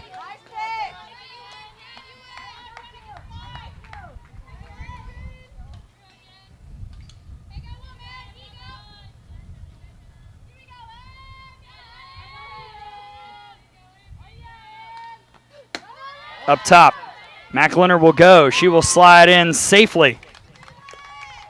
And she's got a stolen base. Not her first here this summer, and there's a runner in scoring position with 1 out here in the bottom of the first. Yeah, Mocs getting aggressive. Saw them try and put her in motion a couple of times in this at-bat. Finally, Michaela Transu gets her to second. That one will get her right in the zone. For the K looking, 2 down. Jenna Green just has such a beautiful mix. Speeds, options, so many things that she can throw. Going to be a real weapon for Presbyterian for the rest of her collegiate career. Whether it's 3 or 4 years, she'll be really good. That'll be a name that'll scare you if you're a Power 5 opponent. Here's Lizzie Schubert. Speaking of names that scare you, out to center, but that one won't have the leg, and it's corralled by Johns for out number 3. So a single for Mac Leonard, but this is kind of what we were expecting coming in. Fairly quick first inning. We head to the second. Scoreless still. Squeeze and River Mocs in what I'm sure will be a very action-packed game here tonight over at Field 2. Yeah, I agree. Yeah, and Jenna, and when you talk with her, very unassuming type of student athlete. With as powerful as she is, but she does mix it up and a lot of movement on those pitches. It's you were saying that Power 5s need to keep an eye out for Presbyterian mainly because of Jenna. So when you're watching those selection shows and you see where everybody's going, whether it's a 3 or a 4 seed, and it says Presbyterian, just be careful and watch out just because of her. But great kid. She was part of our initial team interviews during opening night just 5 days ago, and she didn't come across at all as good as she is, and good to see a lot of these kids. There's a lot of great personalities with these kids too. Give you a quick update on what's happening on the other field. Top of the fourth, it is 4-3 now. Slice over Fast Pitch U, and head coach Gina Snyder of the Slice has had to pull out Shanny Flame. Shannon Sale coming on in relief in the top of the fourth, and she came on and in 1 inning of work got 3 strikeouts and a walk. So she's got 13 Ks now so far this summer. And Gray, we want to thank Stream Life Tampa's oldest or longest running sponsor, Lucas AC Services. We appreciate everything that they do for us in advertising with Stream Life Tampa. Helps with our expanded coverage. And thank you to everybody at Lucas AC Services.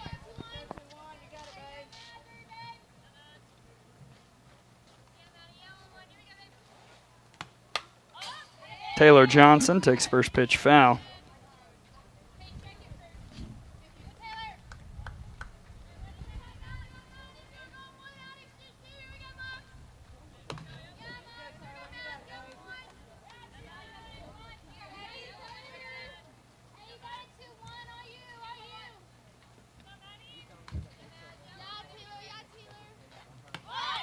And that one way too far inside to Johnson. First inning, it was 3 up, 3 down. Johns, Konselnick, and Cochran.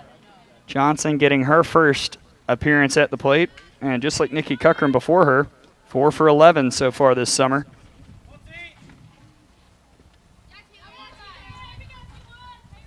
She's notched some long balls. And that might be another one. Way back. See you later. Taylor Johnson with home run number 3 and RBI number 4 so far this summer. Getting a hold of a pitch a little bit elevated. And it's a 1-0 squeeze here in the top of the second. That could have landed in the Gulf. That was a bomb to right center.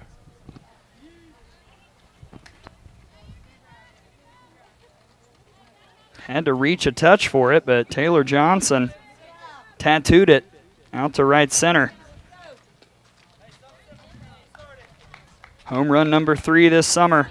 Hit number 5. And now passing the bat to Kenna Wilkie.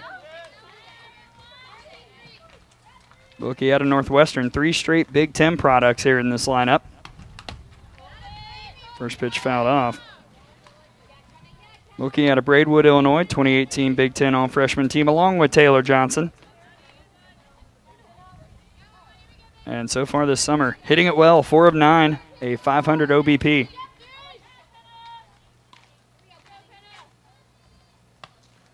Ooh, got fooled on the off speed there, 0-2. Pulled the string on that one. Davis provides such a different look. A lot of pace coming in on the rise, but then can really take a lot of the MPH off on the change. As Wilkie is coming up ready to go here in this at-bat.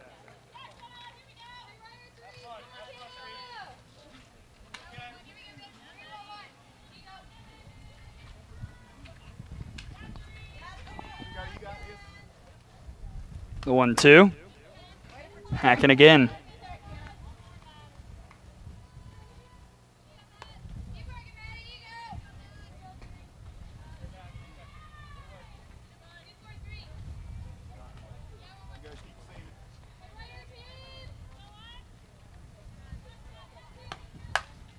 Fouled off yet again. Wilkie just getting a piece of that one, slowing her swing down just enough.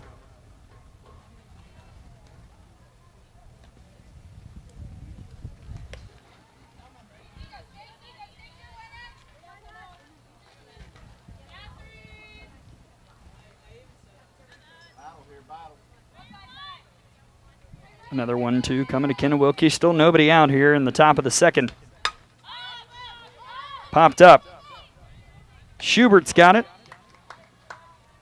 for out number 1. Again, a quick update if you're just joining us, because really we should be in the latter stages of this game. We had an umpire delay, and because of that, things have been shifted around. So once Fast Pitch U and the Slice are done over on the other field, that is where Impact and Lynx will face off. We will not have coverage of that game, but that will be available on Game Changer if you want to see what's happening in that one. And again, we'll get to the Lynx and Impact many times this summer. A lot of games to come. As Jordan Wolf takes the first pitch low for ball 1. Wolf out of Louisville Junior last year, South Elgin, Illinois native. Enjoyed reading on the Louisville website. She wears 23 for, of course, MJ, the GOAT. Folks my age might not agree with that statement, but he is the greatest of all time. I hope she enjoyed The Last Dance. I think we all did. I will not lie. I have not finished it yet. And he is the original GOAT. I agree. For sure. 2-0 to Wolf. Swing and a miss right there. Wolf on the summer, 4 for 11. 2 runs batted in, couple doubles. Last night, drove in the lone run in the 1-0 victory over the Lynx. 1 for 2 evening for Jordan Wolf, or Wolfie, as head coach Mario Hernandez calls her.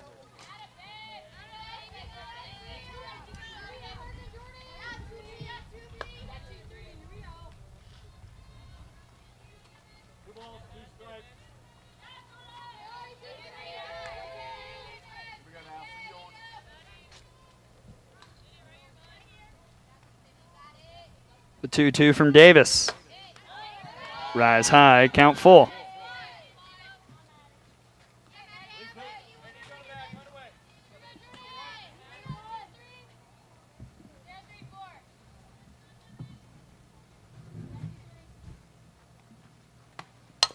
Waits on the change. That's a fair ball.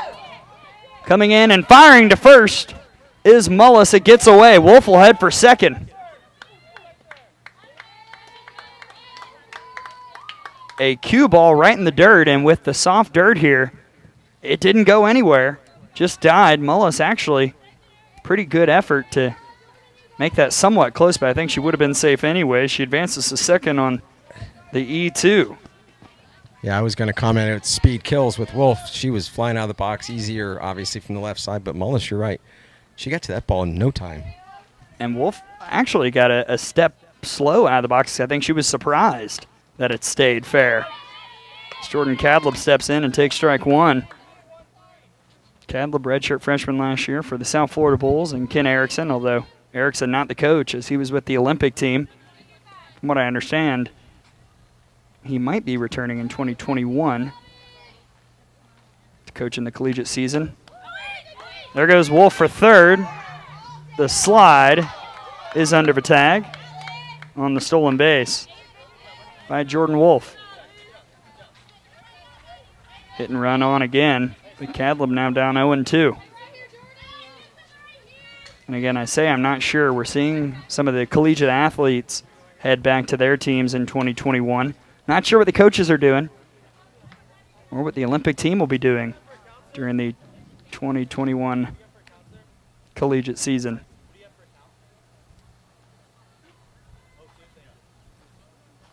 As Michaela Transu ran out real quick to chat with the River Mocs, Mario Hernandez using the time to discuss strategy with his offense. 1-0 squeeze. Top of the second, 2 outs. Excuse me, 1 out, I beg your pardon. I like Coach Hernandez. He's given Jordan Wolf some instruction. Pulled his shirt up over like there's cameras watching. Well, there are. That's great. I know there are, but not for the River Mocs. That was great. Told you the competition level just stepped up with the coaches. It's in a good, healthy way. Well, it's hard to switch it off once you've been in that mode for so long. Yeah. It's an 0-2 count to Cadleb. Great swing pitch. and a miss, and 2 down. Second strikeout of the night for Maddie Davis.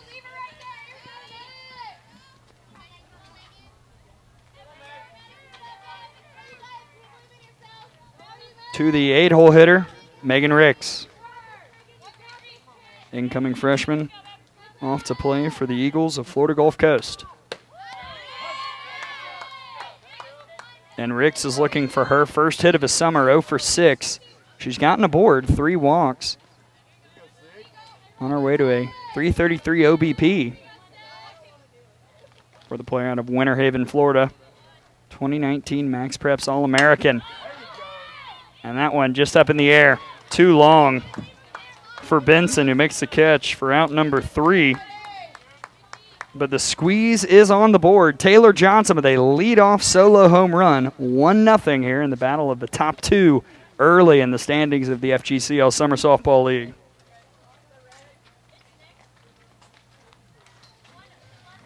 Catcher hits a leadoff home run, gets her gear on. First one out in the field for her defense.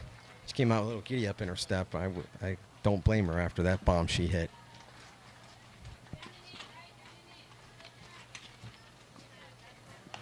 Again, Stream Live Tampa, showing the FGCL inaugural season for the Collegiate Summer Softball League here in Bradenton, Florida. There's a couple of venues. Tonight we're at Palma Sola Park. Jim Delaney here, your normal play-by-play person for our games that we cover. But we have Gray Robertson in town for this summer for 5 weeks, I believe, Gray. I think. Tuscaloosa, yeah. I think. Exactly. I think I'm going home July 23rd. Who really knows at this point? Exactly. Even though it hadn't even been a week, I feel like we've been here for already a month. I know. Same thing. I mean, when we make the trip down here, it's about 45 minutes down from East Hillsborough County down to lovely Bradenton to broadcast these games for everybody. And we appreciate all the nice comments. We received quite a bit last night on our initial game broadcast, and we've already had some here tonight from people, and they're watching down the line, and everybody out there watching from around the country.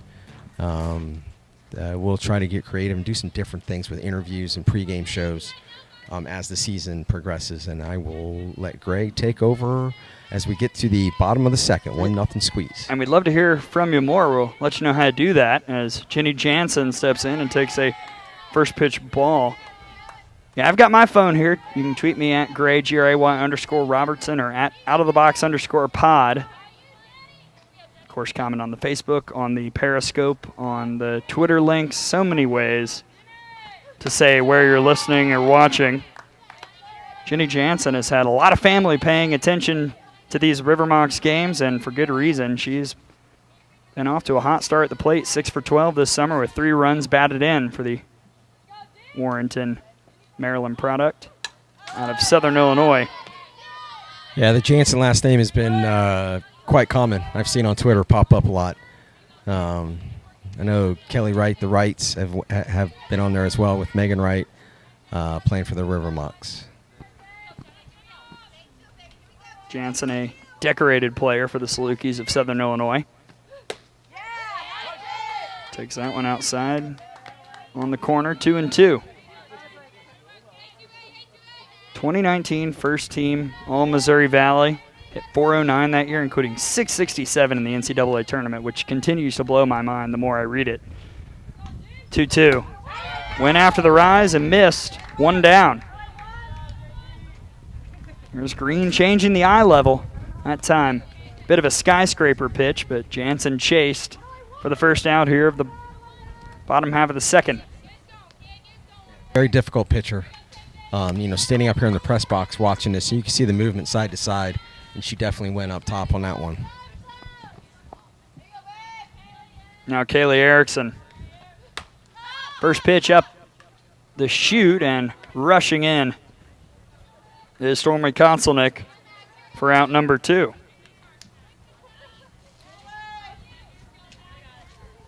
Jenna Green trying to make quick work of this second inning. Maggie Turgo will try and extend it for the River Mocs. Back to wearing number 19. She was in 18 last night after a wardrobe malfunction, but she's back in her usual number. Player out of Western Kentucky.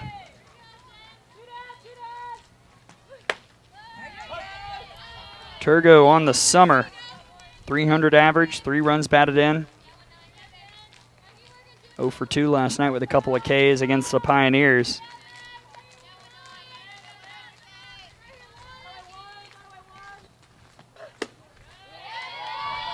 And that's the key for the River Mocs, holding off on the rise. Turgo, nice job not attacking that one.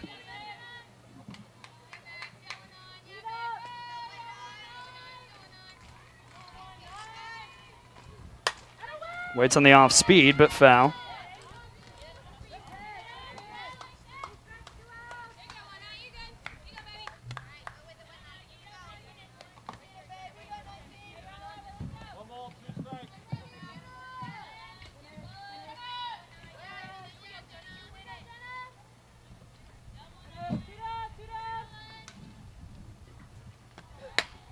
And she chased it right there for the strikeout, number 3 of the night for Jenna Green. 3 up, 3 down here in the bottom of the second through 2. And the Squeeze clinging to a 1-0 lead in what has been a pitcher's duel so far, and I expect will remain as such the rest of this game. Yes, I believe so. She made quick work of the River Mocs in that inning. Again, you can follow us, share us, retweet us, like us on multiple forms of social media, Facebook, Stream Live Tampa, Twitter at Stream Live Tampa, simply Stream Live Tampa on our YouTube channel, and you can subscribe for free. We're getting a lot of action on the social media channels and outlets, and we appreciate everybody doing so. Actually got a retweet today from whoever's running the University of Washington softball. Oh, boy. Because there's a player on each side tonight that are going to go back to Seattle and play for the Huskies. Well, as I've mentioned before, does that hit close to home? It's a complicated That's a good history one there for you, between Alabama and Washington softball.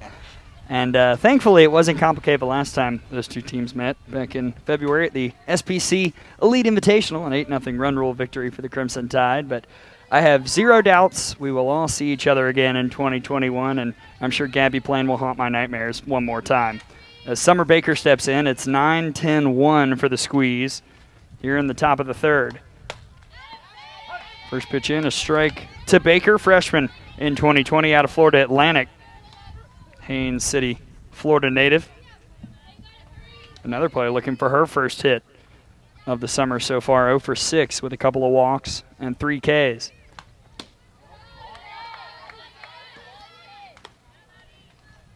The third inning has not been kind to the Squeeze. There haven't been a lot of runs in their games. Again, only outscoring opponents 14-8 in the 4 they've played, but been outscored 5-0 here in the third. Trying to get something on the board in this frame. Baker taking that one a bit high, 2-1.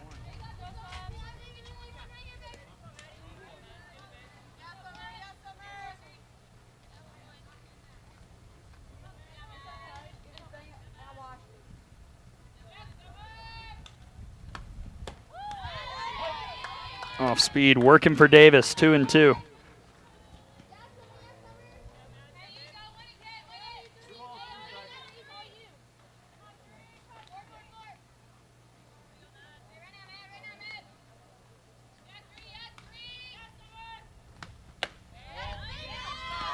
Bit too far inside. Good attempt there by Mullis on the frame job. Count goes full now. To Baker, trying to get the inning going here in the top of the third.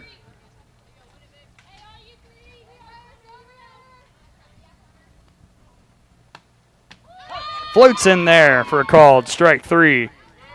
As the off speed is deadly for Maddie Davis. Strikeout number 3, second of the looking variety.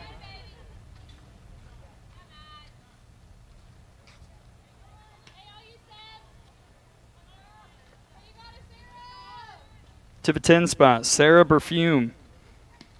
2 straight freshmen from a 2020 year out of Florida Atlantic in the 9 and 10 spots.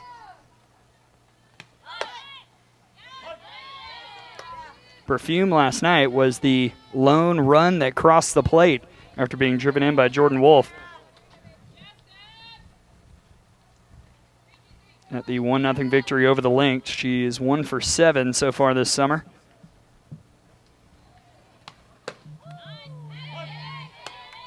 And quickly down 0-2.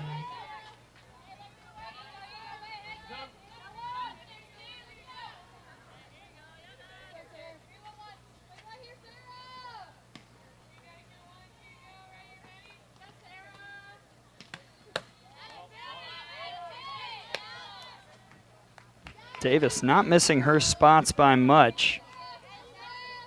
So that was a little outside on the 0-2 pitch to make it 1-2.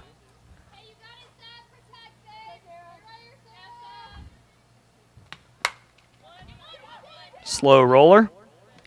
And Schubert has it to first for out number 2.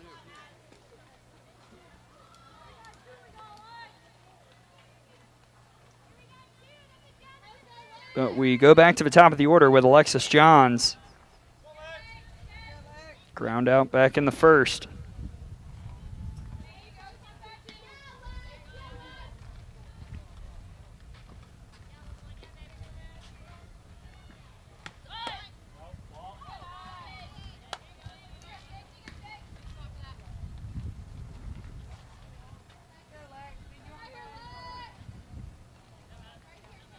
Two down here, top of the third.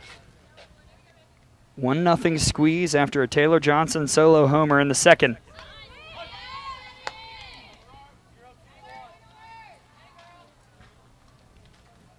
So far this game going about as I expected between two teams that have shown good moxie in the circle and shown a time or two they can hit it out of the park. The 1-1. Bunted back to the pitcher. Davis to first in time to get Johns for out number 3. Davis reacting quickly there. And a 3-up, 3-down, top of the third as the Squeeze holds on to a 1-0 lead over the River Mocs. Oh, that was super tight at 1 on that one. Aggressive call by Coach Hernandez. Two out bunt for a hit. I'm frankly a little bit surprised we have not seen more attempts at bunt singles over on this park. Again, the dirt is soft. I have seen ground balls go every which way here on Field 2 and Field 1, and why not? You've got these slappers like Johns who can lay it down, and that one almost took a nasty hop on Davis before she got it in the glove. Yeah, it is one part of softball that it's a faster game than baseball, and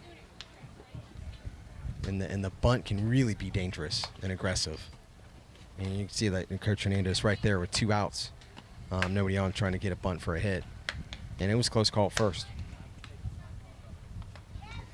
Quick update from the other field. Bottom of the 5th, 5-3. Slice and fast pitch U still. Slice trying to win a 3rd in a row to move to 3-2, and fast pitch U looking for a win.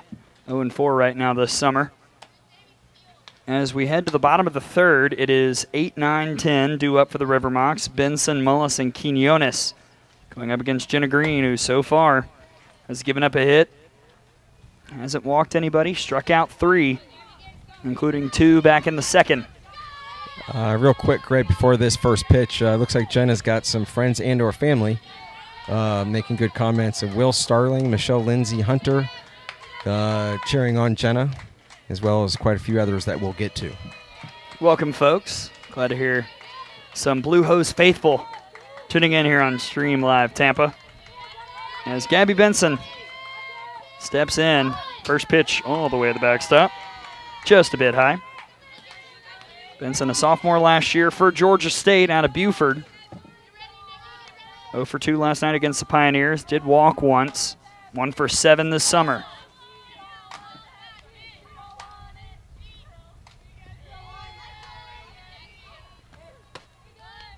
Green finds the control, 1-1.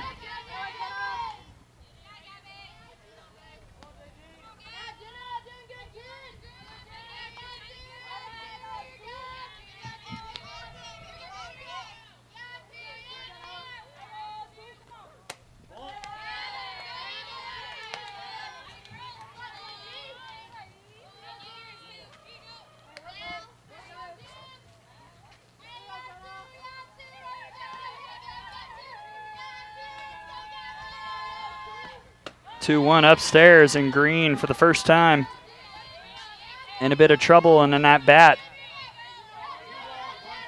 Just peeking out the back window here in the press box, I was just looking at the other game. It seems like every time I look over at a Slice game, they're congratulating a batter hitting another home run. I'm going to take a wild guess it was Maddie Banks. That's a walk for Benson leading off the bottom of the 3rd. Maddie Banks already has 4 homers this summer, including 2 last night for the Bradenton Slice. And let's see, they have not updated it yet. Yes, they have. It was Neely Herring in the 3 spot for another home run for her. Back to our game, Alyssa Mullis. There goes Benson on the pitch. Good throw from Erickson behind the plate. Benson tried to worm her way around it, but fired by Johnson, behind the plate for out number 1, as the Wisconsin product just showed off a shotgun right there. Did. I was trying to figure out the dance move she was doing going into second. I'm sure it's on TikTok. They were doing TikTok during the delay at the beginning. It was a good attempt. Hit and run doesn't work, 1 down. Mullis over to Baker at second, 2 down. Yeah, Taylor Johnson behind the plate. Firing, that's one of the very first I've seen, might be the second, caught stealing. But now 2 down for Ari Quinones in the 10-hole. Quinones, a big at-bat last night for the River Mocs. And the first pitch is hammered out to right. That'll find its way to the bottom of the fence. Quinones hustling for second. She slides in with a 2-out double as Quinones tries to keep the 3rd inning going.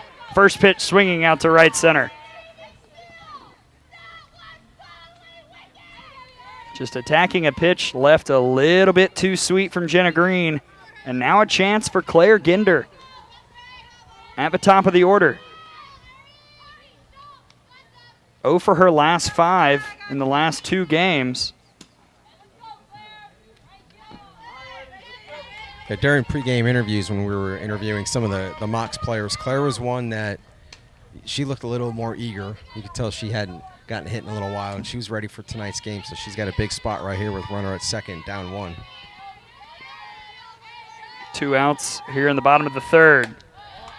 And how big all of a sudden is the decision by Michaela Transu to call a hit and run where Benson was caught stealing at second. One of those things that keeps you up at night if you're a coach. 1-0 to Ginder is high on the rise, 2-0. And time called by Johnson to go chat with Green. Grizzly veteran friend of mine, Greg Feldman, always said the most important pitch is the next pitch.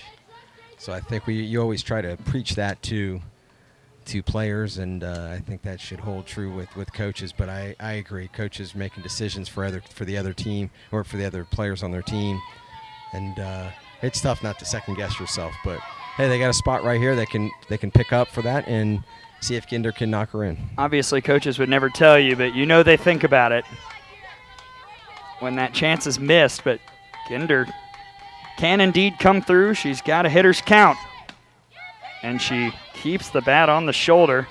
2-1.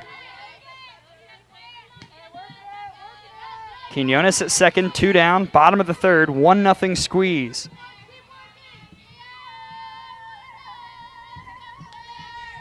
Jenna Green in the circle, trying to work out of it. Swing and a miss on the rise, 2-2.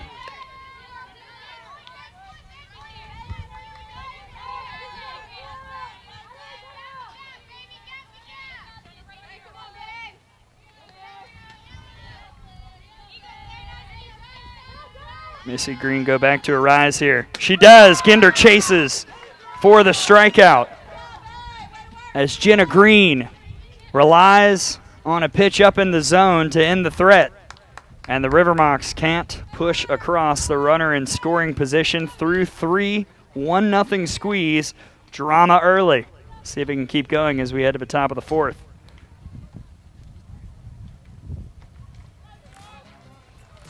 As expected with these two. Great pitching matchup, showing some great defense, couple of breaks. They're trying to overcome, but the big bomb by Taylor Johnson so far is the difference. Again, you're watching on Stream Live Tampa. We are based out of Hillsborough County here in West Central Florida. I know for this league this summer we're getting viewers from all over the country, and we appreciate that. And all of the kind words and the action on social media, Facebook, Twitter. And remember, you can subscribe for free on our YouTube channel. If you have businesses out there looking to advertise, always willing to talk with sponsors. I know we've had a few in the past and a few in the works for the summer. We're also taking donations to help our business grow. There's been some great people that have donated so far this summer, basically with our involvement in this league.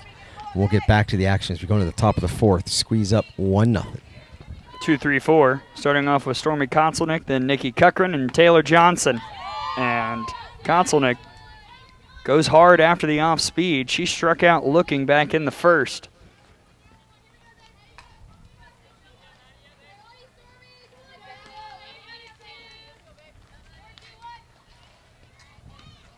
Konselnick now 8 of 14 here this summer. Bit high, 1-1.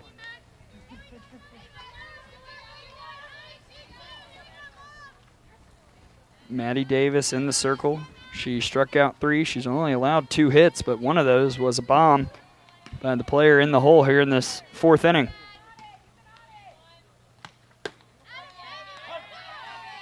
Outside edge, Konselnick did not like that call as she took a bit of a stroll, 1-2. Wry smile on her face.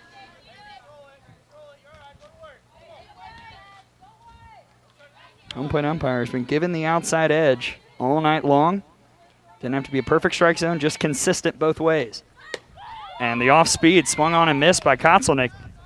2 strikeouts for her tonight, 1 down.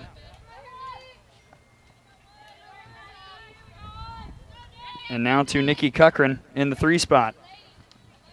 Again, a sophomore out of Northwestern. First of 3 Big Ten softball players due up here in this order. Grounded out in the first, takes first pitch ball.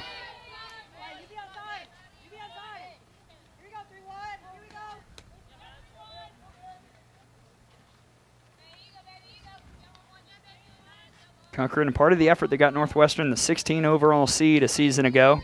Snuck into the national seedings to see Evanston Regional. When I was making my bracketology, I thought JMU would make it, but Northwestern, the 3rd Big Ten team to host last year, and advanced to Supers before falling to Oklahoma in the Norman Super Regional.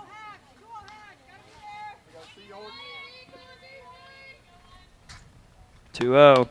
Cochran off the end of the bat, 2-1. Again, folks, if you're just tuning in, because it is 7:18, 7:30 was supposed to be first pitch of Lynx Impact, but because of the delay before our game, that game has been moved to Field 1. We will not have streaming coverage of it. You can follow it on Game Changer, and I'm sure on Twitter as well. As Cochran pokes it on the right side. Schubert to first for out number 2. And as we have said, again, we're just in week 2 of what is a 5-week regular season plus the playoffs. So we will have lots of action, and every team will be represented at some point. I've got boards for everybody, so don't worry. And these boards are straight out of the Tim Brando Academy. Timmy B would be proud. Watching him post his and tweet about his before his college football and basketball broadcast, I'm jealous when I see him. And now I see something similar in action, and it's quite impressive, folks. Wow. I don't know about that. It's a lot of Sharpies, as my drawstring backpack would Color show. Coordinated. Of course. First pitch to Taylor Johnson, inside for a ball. She right now is the difference in this game. Solo home run back in the top of the 2nd for her 3rd of the summer. Beecher, Illinois.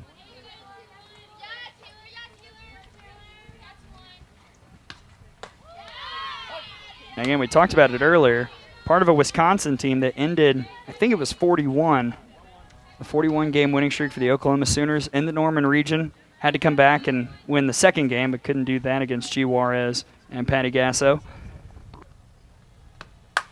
That one is hammered out to left. How about going the other way? Another solo home run for Taylor Johnson. Give her 2 tonight. And the Squeeze snags a 2-0 lead here in the top of the 4th. So the first one went due west, almost went into the Gulf. That was going dead south. I think that's down in Longboat Key. 2 home runs, both coming on a 1-1 pitch for Taylor Johnson. She now has 4 this summer, and she is 6 for 13 at the plate with 5 RBI. Maddie Davis is pitching a heck of a game, but she's made 2 mistakes. They've been to the same player, and that is the difference right now. Kenna Wilkie will try and keep things going with 2 down here in the top of the 4th. Squeeze now up 2-0.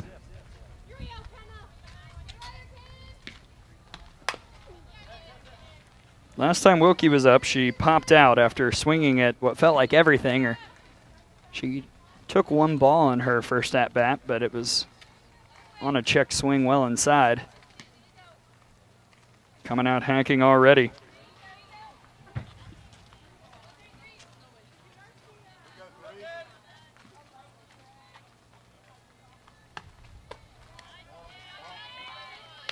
Holds off on that one, 1-1. 3 hits for the Squeeze tonight. 2 of them solo blasts by Taylor Johnson.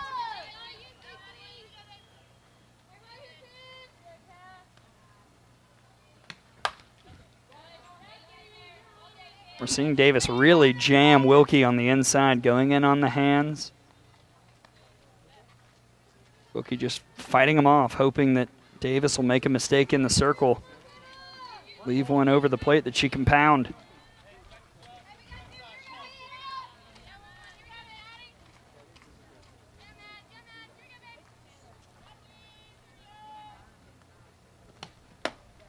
Rise high, 2-2.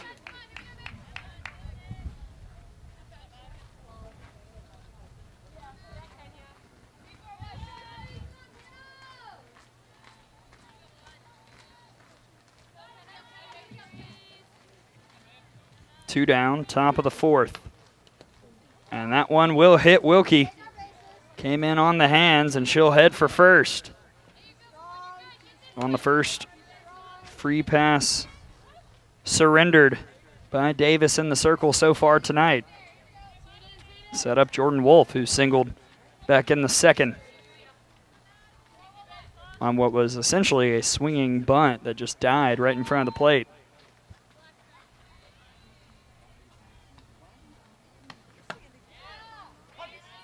Outer edge called, 0-1. Wolf singled, got to second on an error, and then stole third to put herself in scoring position. The squeeze couldn't strike. Now Wolf quickly down 0-2.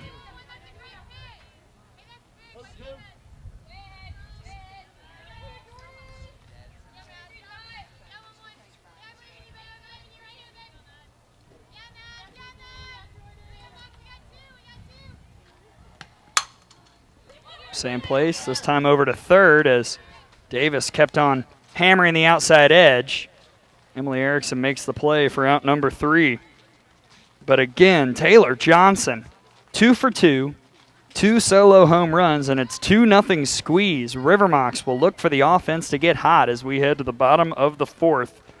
River Mocs trailing by 2, and they'll try and crack the code that is Jenna Green.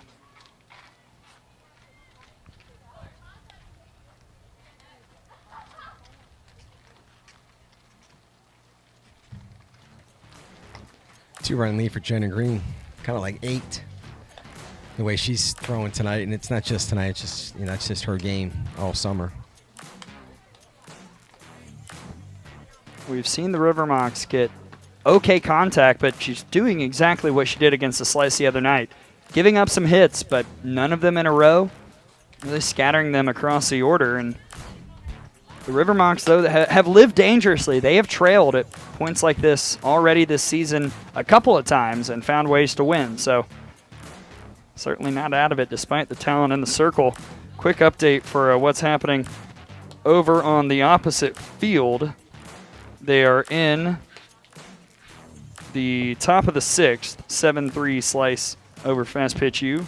2 down, runner at first. Shanny Flame in the circle, Shannon Sale, Oklahoma. And she, on the night, has 7 strikeouts.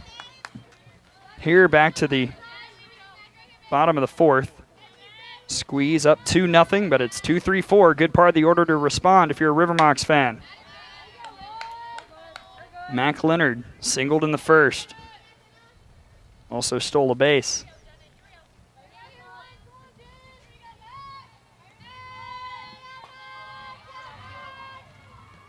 Yeah.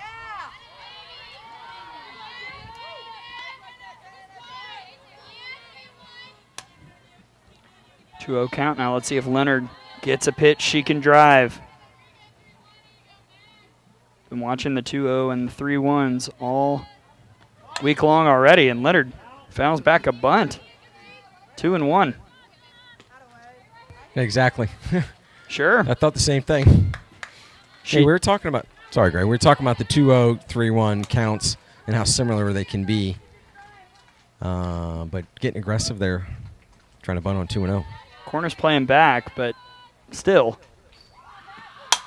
That is not a bunt. That's way back. See you later. Mac Leonard responding with a solo home run to lead off the bottom of the fourth, and it's a power display here at Field 2 as the squeeze lead is cut in half. 2-1 now.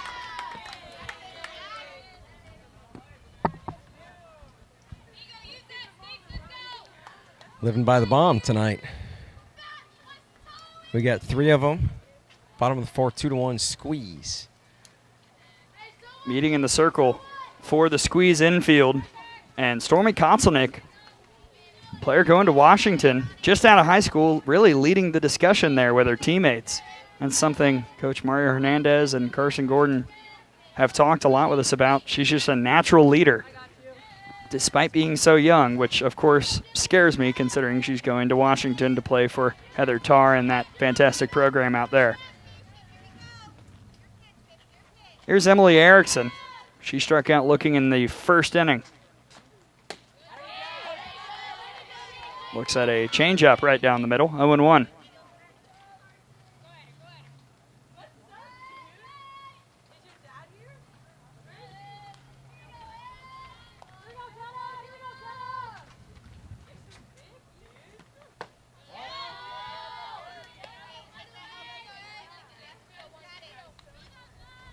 Erickson over at third tonight. We've seen her move all around the infield for the River Mocs, but it's really just stuck out to the left side. Short and third have been her main positions. Option 2 for the River Mocs tonight, according to Michaela Transu. That was before the game. Things can change, but it was Carly Hobbs. Mario Hernandez did not give a second option. Not sure who it'd be. Ken Wilkie went the complete game last night against the Lynx. And now 3-1 to Erickson.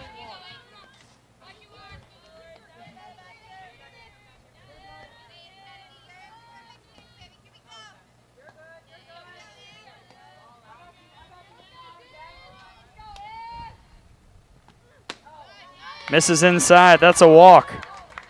And a base runner for the River Mocs here in the bottom of the fourth. They've already got a run in this frame, and now a runner on for one of the most dangerous power hitters in the league, and that brings out Mario Hernandez. Need to talk with his pitcher. Glad you are with us here on Stream Live Tampa. Gray Robertson, Jim Delaney, the whole crew hanging out over at Field 2. Again, if you're just tuning in, A, where have you been? It's been really entertaining. And B, this is the only game being streamed tonight. Impact and Lynx is moved over to Field 1 because of a delay that pushed this game back. But hey, if this is the product we get after waiting an hour, I'm okay with it. It's been really entertaining to watch these two square off. I agree. And to all the fans and family and friends of the Lynx and Fast Pitch U, like we have been saying earlier in the broadcast tonight, but if you're just tuning in, we are going to attempt at our very best to have equal amount of games for everybody as the season goes on. This is a 5-week regular season plus playoffs. I know we were already looking with league officials to this later this week about getting those two teams on next, and then we just start a rotation of showing everybody equally. Lizzie Schubert, first pitch out to left, and that'll drop right in front of Cadlib, and the offense continues here in the bottom of the fourth. First pitch single for Lizzie Schubert, 2 on, nobody out. And here come the Mocs. With one of the best RBI producers, one of the most consistent bats on the team, and Jenny Jansen, and you know she wants to do better than the strikeout she had in the second. Nobody out, 2-1 squeeze. Jansen, the 5-hole hitter at the plate. In for strike one. Jansen saw her average this summer dip below 500 with the strikeout, but she has been one of the best hitters in the Missouri Valley Conference for Southern Illinois pretty much her entire career. Popped up, Kotzelnick just off the glove. Off the glove, and then barreled into Coach Trancy right into the screen. They're okay. Everybody's good, but I had a perfect angle of it right here. Larissa Anderson would be proud of the ability to move back by Coach Transu. It's side to side we need to work on. Green ahead 0-2 though on Jansen. Looking for an out here in the bottom of the fourth. Got her looking on the outside edge. We've seen the outer part of his zone called on both sides, and that time it helps the pitcher, 1 down. Tying run is at second. Here is Kaylee Erickson. She popped up over to Kotzelnick. back in that second inning.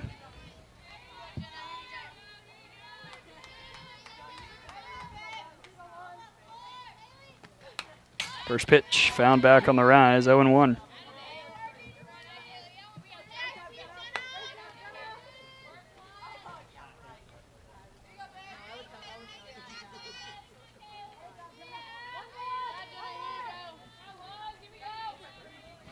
Starting to feel it here over at Field 2, even though it's just the 5th game of the year for both these squads. And Green really coming back strong, another 0-2 count. These teams will meet again. Next time they meet, they might not be 1-2, but so far a weekend, they've proven they deserve to be at the top.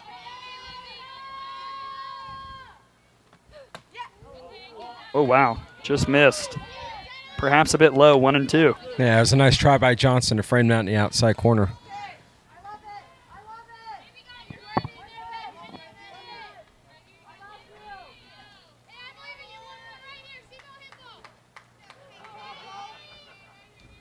Erickson in the box, the 1-2. Holds off on the rise, 2-2.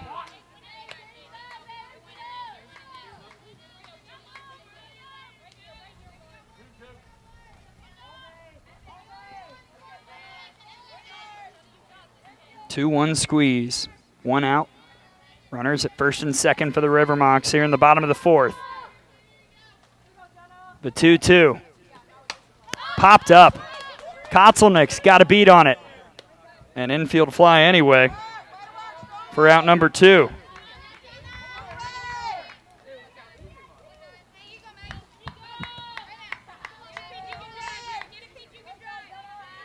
Maggie Turgo trying to be the River Moc batter that cashes in here in the bottom of the 4th. So much drama already. We've still got 3 innings to play. Turgo struck out in the 2nd. Swing and a miss.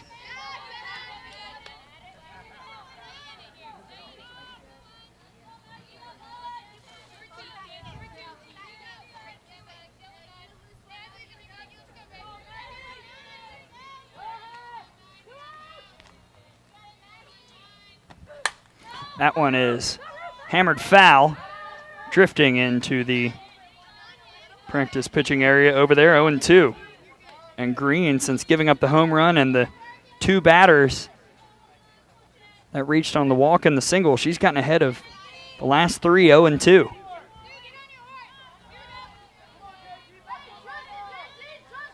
See if she goes back to the rise right here. Maybe throws change. We've seen a lot of the quick stuff this at-bat. Went rise high, 1-2.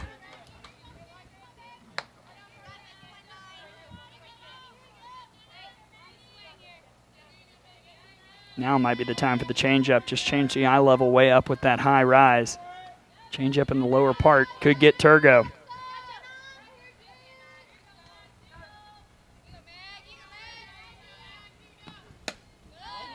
Just missed the outside edge. 2-2.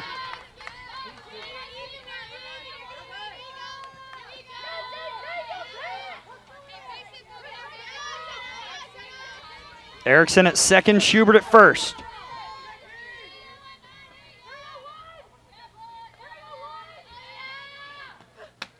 Held off, count full.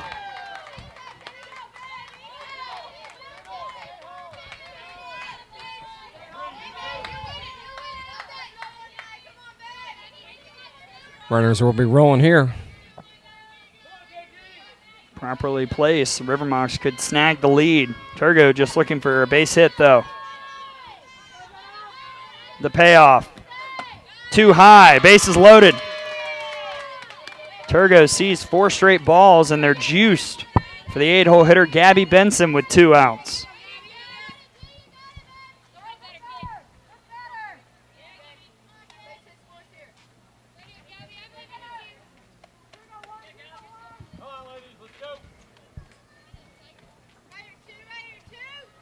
Jenna Green in the circle, first, or rather third walk.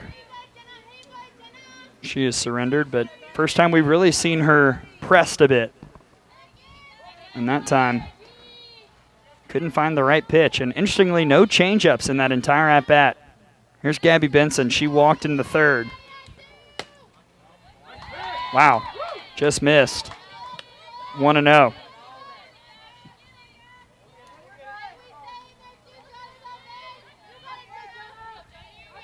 Benson, a sophomore last year for Georgia State.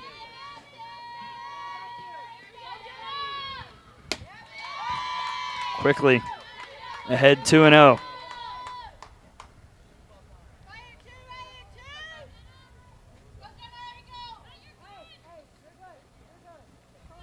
Emily Erickson at third. Lizzie Schubert at second. Maggie Turgo at first. Squeeze lead at 2-1. Gabby Benson trying to be the 2-out RBI producer. Right in there for strike one. That's a hard one to me, the 2-0. You want to attack it knowing Green wants to throw a strike, but at the same time, she's just thrown 6 balls in a row.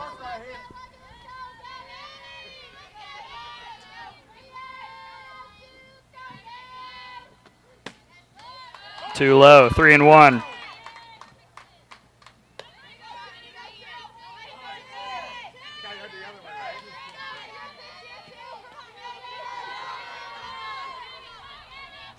Both dugouts really getting involved. The 3-1, right down the middle. Count runs full.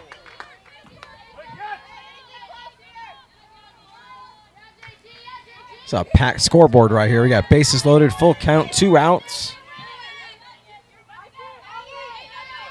We'll see what happens right here.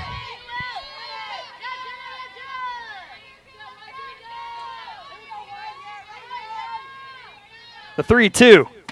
Swing and a miss for strike 3. And Green gets out of it.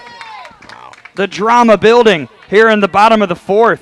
Mac Leonard makes it 2-1, but then the River Mocs strand the bases loaded. 2-1 squeeze. He sure looked like 2 of the top teams in this league. What an entertaining game so far. Yeah, I know they left 3 runners on, but beginning of the inning, if you would have said, asked River Mocs, hey, you're going to get one run, would you take it? Yes. So they cut the squeeze lead in half with a home run. We got 3 runs scored in this game tonight, all by solo shots.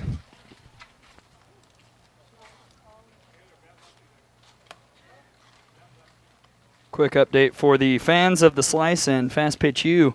That game is really just taking a decent amount of time. They're headed to the 7th. 7-3 Slice over FPU. It has once again been the long ball for the Slice. Neely Herring has a couple of homers. Kinsey Gales has one. Riley Ludlam has one as well. Here we head to the top of the 5th. 2-1 squeeze. 7, 8, 9 due up. Cadleb, Ricks, and Baker against Maddie Davis, who has pitched it really well. 3 hits allowed so far, but 2 of them have been home runs. Both of those earned. Hasn't walked anybody. 4 strikeouts for her on the evening. One of those victims was Cadleb, who steps in now. Ball 1.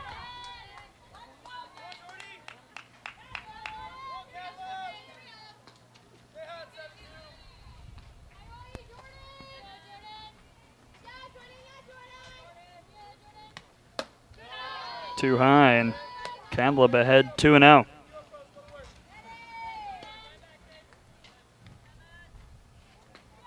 I do see Carly Hobbs out there over in what is kind of the bullpen for the River Mocs, just getting a little warm in case.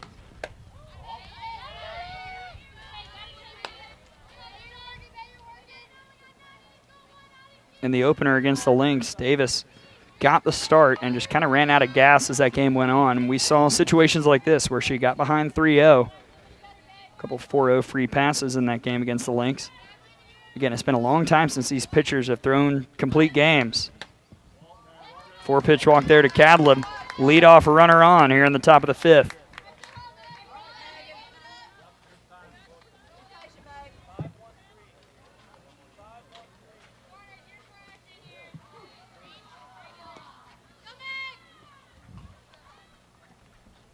Time called by Mullis. She's now heading back after a quick chat with Davis.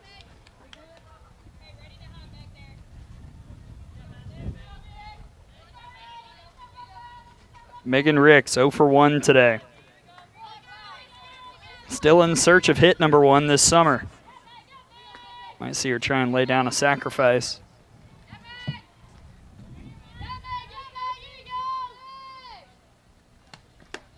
Doesn't.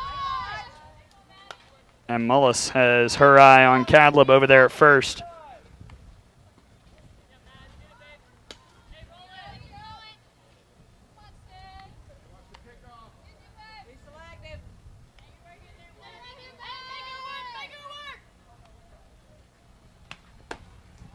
In there for strike 1.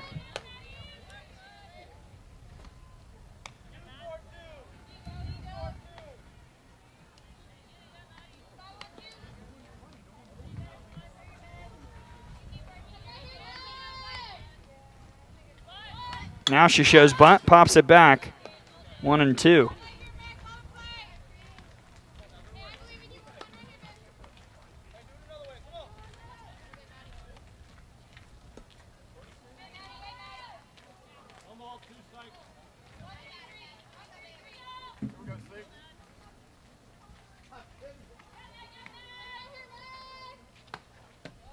Floats in low, 2 and 2.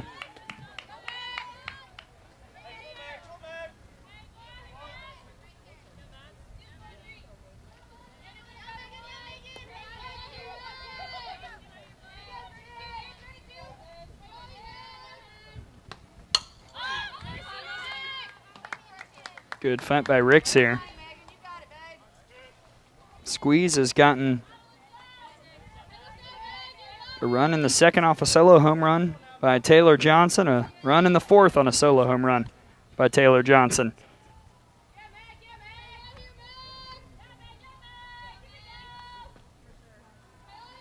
But only 3 hits so far tonight. And that'll get her on the outside corner for a called strike 3. Outer edge being given, as we've seen all night, 1 down.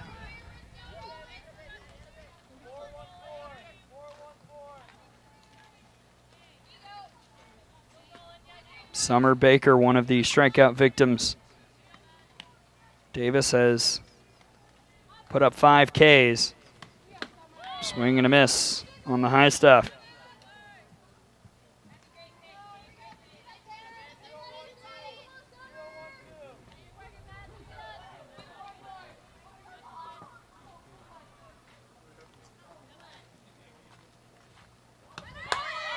Hammered, but foul. Goodness gracious. The hit and run was very much on there, and the hit certainly happened, had the distance, but definitely not the direction.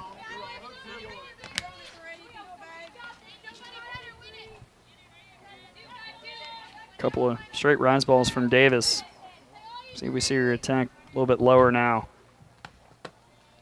Came in 1 and 2.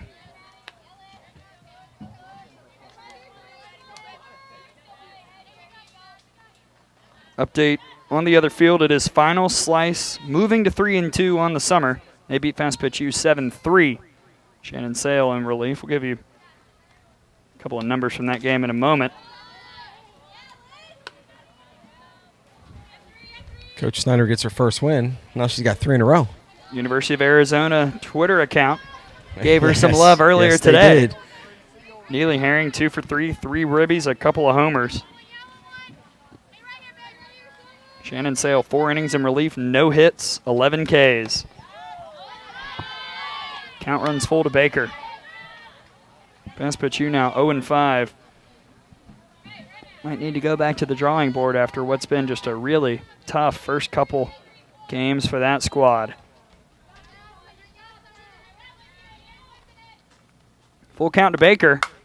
And that one lifted out to left for the first base hit of a summer for Summer Baker. And now 2 on with 1 down here in the top of the 5th. And Summer Baker's mother, Kathy, communicated with us today. So a special shout out. That's good timing with Summer getting her first hit of the summer. It's an unavoidable pun, really. It is. But thank you very much, Kathy, for the kind words today, and we look forward to you watching more telecasts. Another FAU product at the plate. Perfume 0 for 1 today.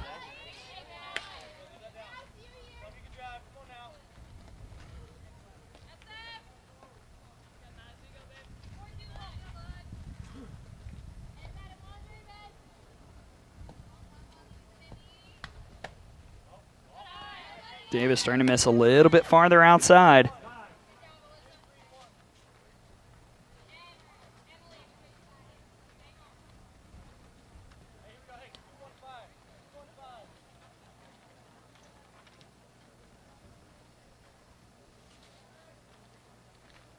Meeting in the circle. Got to wonder if Michaela Transu is going to be thinking about making a change after this at-bat, just because the top of the order is coming up right after this, and they haven't done a ton of damage, but they're still really potent. A lot of high averages up in the top spots for the squeeze. Here's a 2-0 from Davis. Swing and a miss.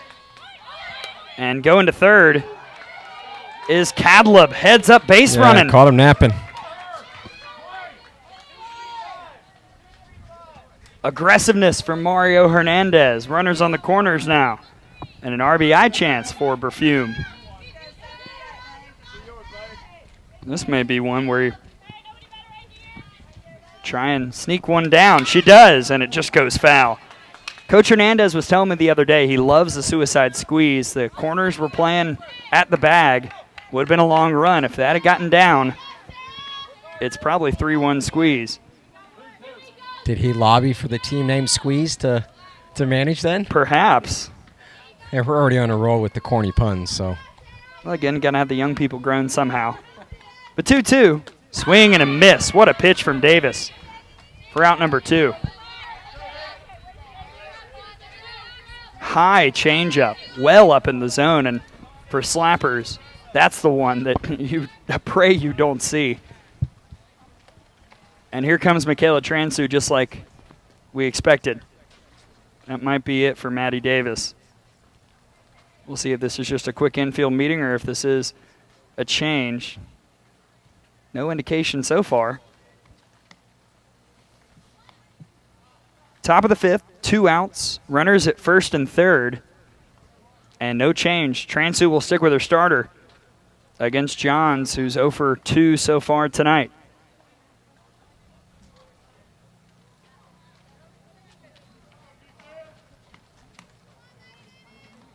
Two-one squeeze.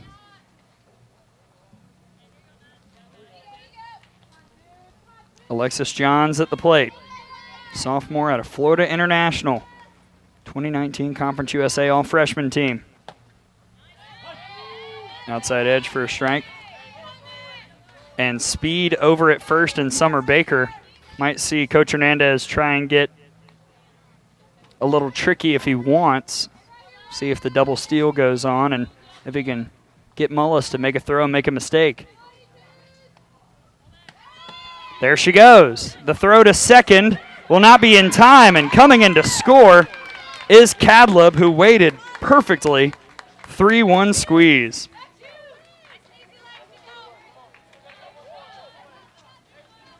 Mario Hernandez, as we say at Alabama about Patrick Murphy, not giving a rip, sending his runners.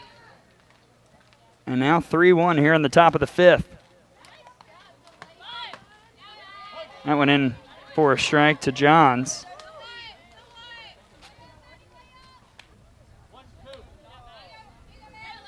Yeah, he's pushing the right buttons in this inning so far.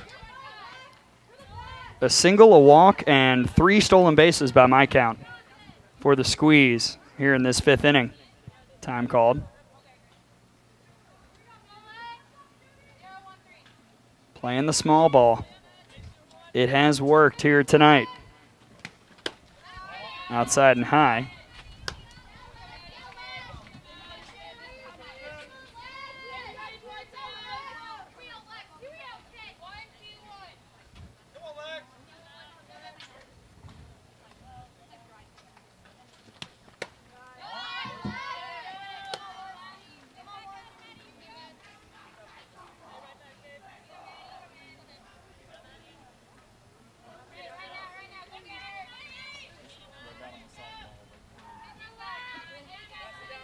Davis has the sign.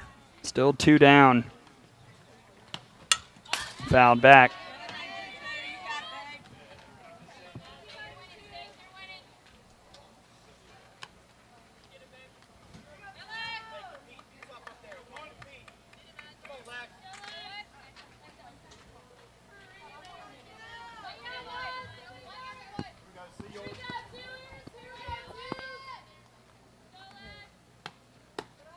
That one just misses on the payoff for the walk. And Johns will head to first. 2 on, 2 out. What has been a very entertaining game so far. After a very entertaining hour-long delay that we found to be entertaining somehow. Here's Stormy Kotzelnick. She struck out twice, but a chance to atone for that. She sees a first pitch ball.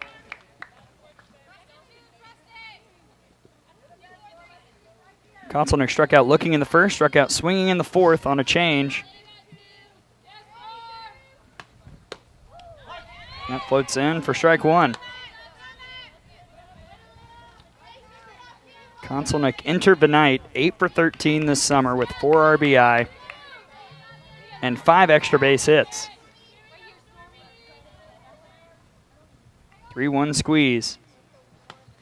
I think barely touched it into the glove, 1-2. Yeah, she's having trouble figuring out Davis tonight.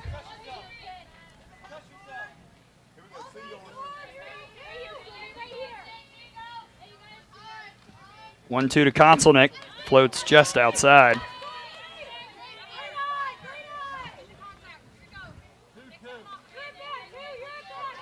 3-1 squeeze, top of the 5th.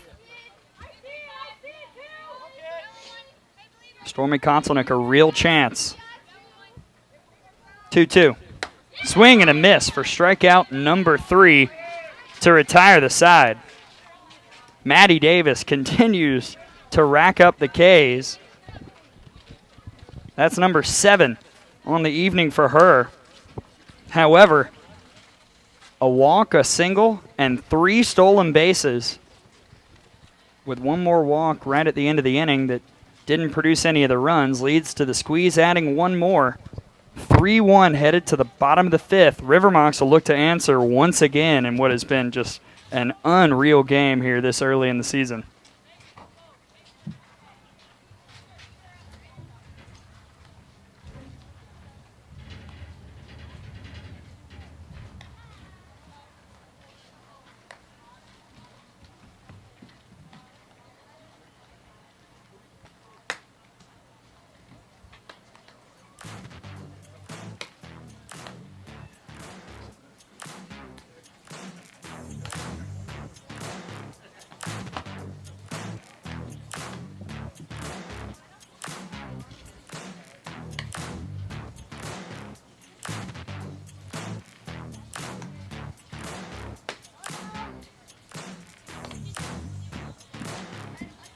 Off to the bottom of the 5th. 3-1 squeeze. Leading the River Mocs, it is 9-10-1. Due up for the 4-0 River Mocs, first in the standings.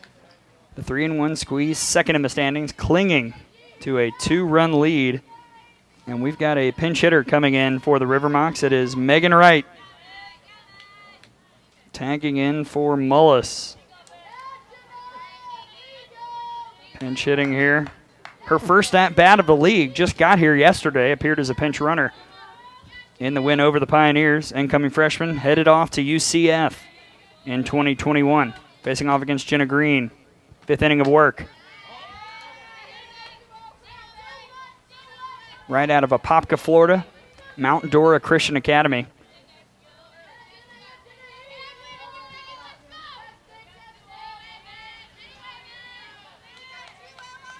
Met her parents yesterday. Really cool people.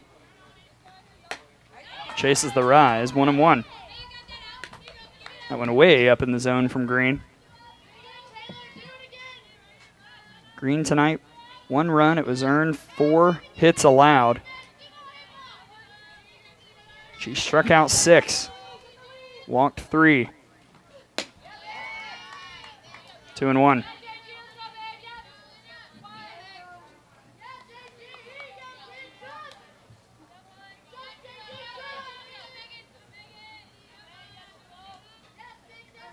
Right, trying to get a look at the zone. Now, though, hitters count 3-1. Quinones is on deck. She doubled back in the third in her lone plate appearance so far. So a real good shot for the River Mocs to try and answer. In there for strike 2.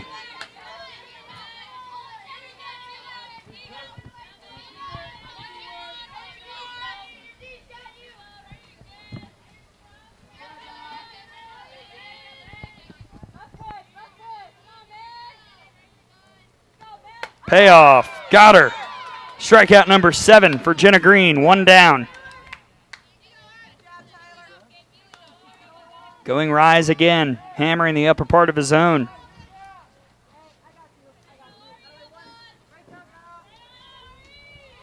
We've seen her drift from the change as the game has gone on.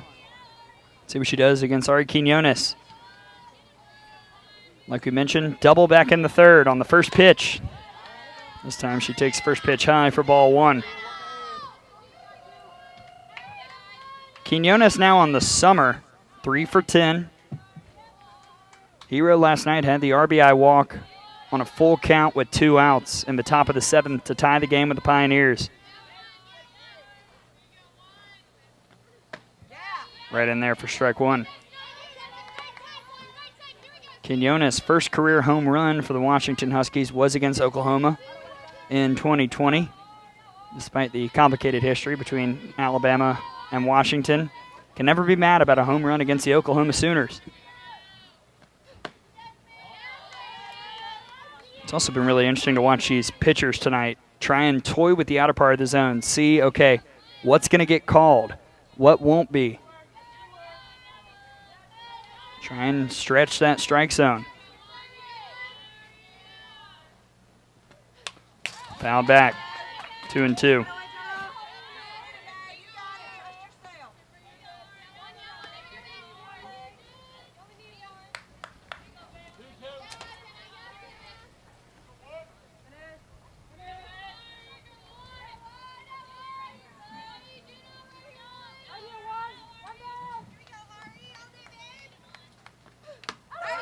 Got her. Foul tipped into the glove. Another strikeout for Jenna Green, 2 down. Number 8 on the night as we go back to the top of the order with Claire Ginder, who is looking to get the bat hot again, I beg your pardon. 0 for 2 tonight after an 0 for 4 Monday. Chasing the rise, 0-1. Struck out in the third, flew out in the first.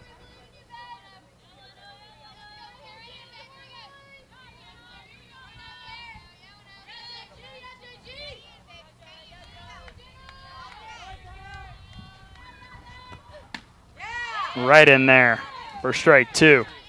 What an inning for Green. Say that.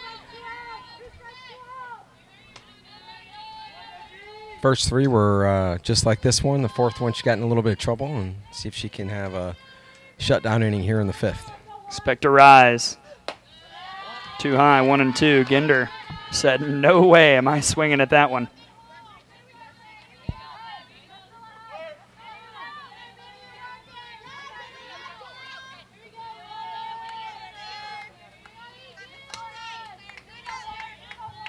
The 1-2. Outside, 2-2. Ginder really doesn't chase any other pitch except the rise ball. It's been the one pitch that's given her a problem since this league began. Going to be a really good player for Furman next year. 2-2, didn't chase there, count goes full.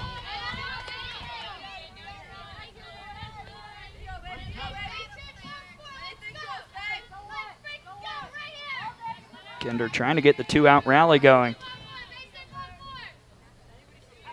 Mac Leonard is on deck. Payoff. That hits her. That's one way to get aboard. It's as good as a hit. Get you on base. And now Mac Leonard. 2 for 2. 4 hits today for the River Mocs, and 2 of them have come from the bat of the sophomore out of Illinois State. And the lone run was a solo shot in the 4th. Don't be surprised if Green really doesn't give her anything to hit. First pitch is low. And as we do quick math, Leonard now on the summer is 9 of 14 with 4 RBI and a couple long balls. That one out to the right side. Nice play by Schubert, and the flip to first is just in time for out number 3.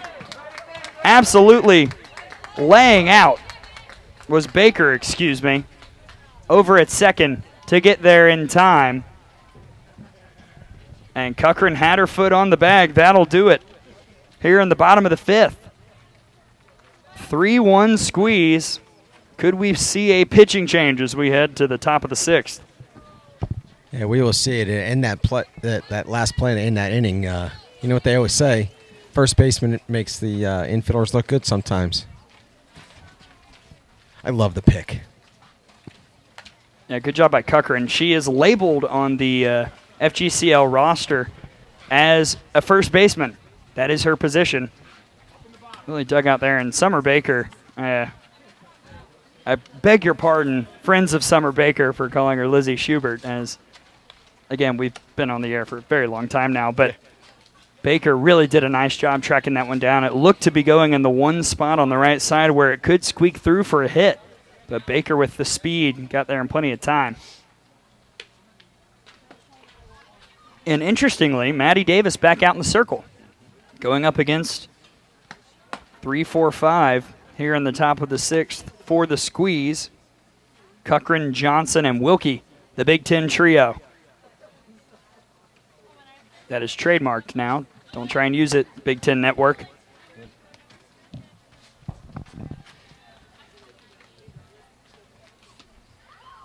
Three, 4, 5.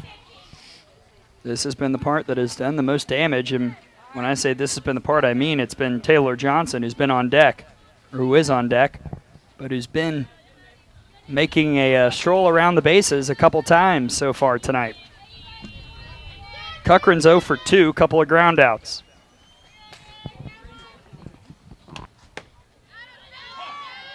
In there for strike 1.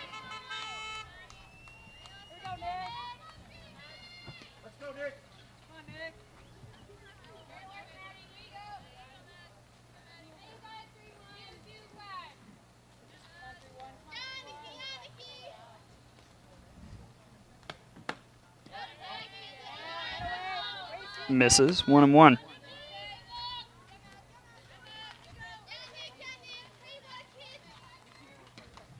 They are getting set over on the other field. Impact and Lynx battling it out.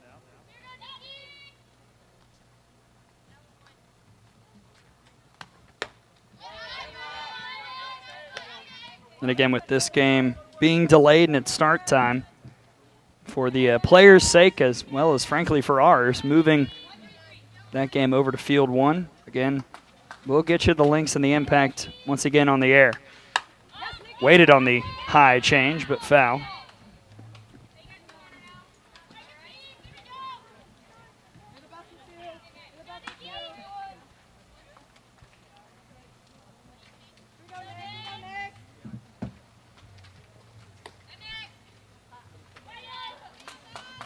Really strong outing for Maddie Davis in the circle, but she's just left a couple pitches up against Taylor Johnson.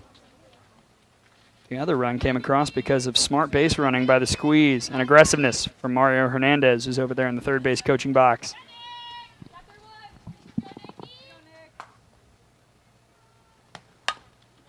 Fouled again. Nice try by the blue. Yeah, she tried to bust her inside there. Davis against the Northwestern hitters has been going jam.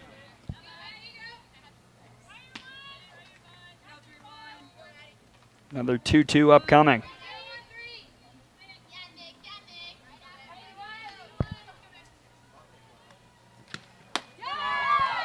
Full count.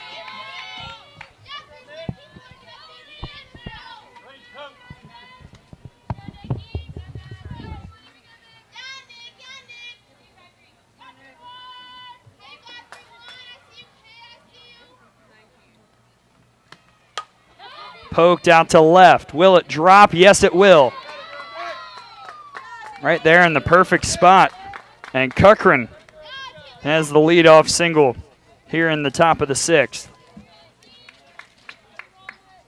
Outer edge pitch. Davis again trying to get the call on the outside, and Cochran just stuck her bat out, and it fell right in between the River Mocs trio of Kylie Erickson, Jansen in center, and Turgo out and left.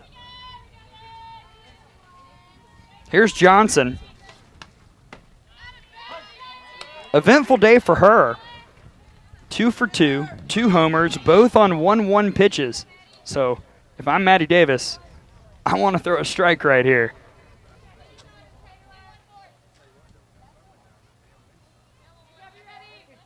Johnson out of Wisconsin. Time called.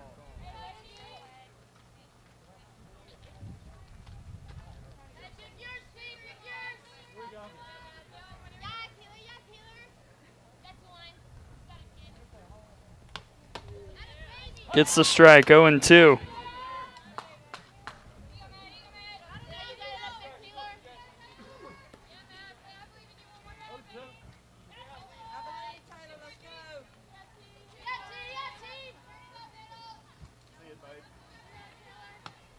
Rice just got a piece. Wow. Johnson wanted that one. Almost was out of the box trying to reach for that outside pitch. Thankfully, no real batter's box, so that call can't be made, because if you've listened to our games before, I hate that rule. Should just be a strike, not an out. 0-2 fouled back.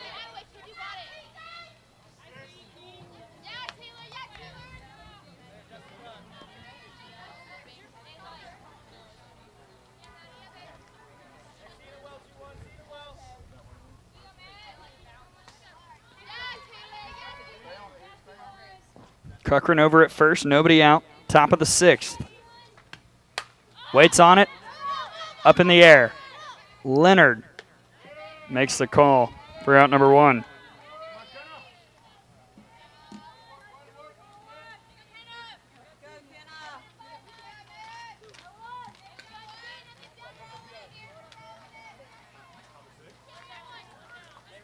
Here's Kenna Wilkie. She has been swing, swing, swing in both of her at-bats. 0 for 1, was hit by a pitch in the 4th.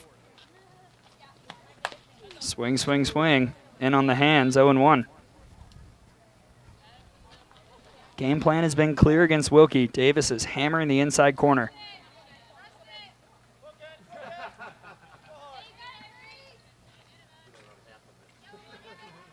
And has yet to make a mistake against the Northwestern Wildcat.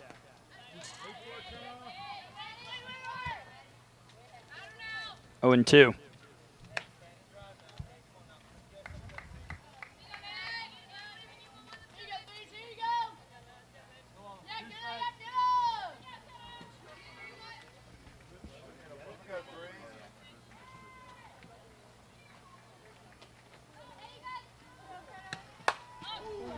Almost got around on it properly. Just a long foul ball. Wilkie now, you can tell she's trying to anticipate that inside pitch and get her hands around to where she can pull it in play.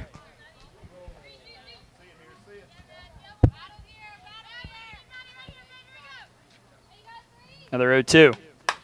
That one is hammered but foul. Distance, not direction. 0-2 again.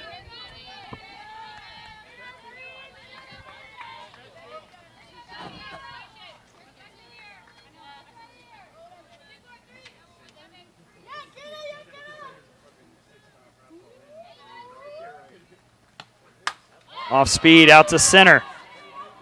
And drifting over and making the catch is Jansen for out number 2. Wilkie finally got a pitch out of her armpits, but just kept it up in the air too long. 2 down.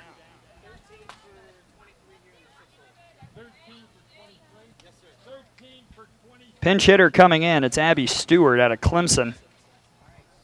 Pinch hitting for Wolf.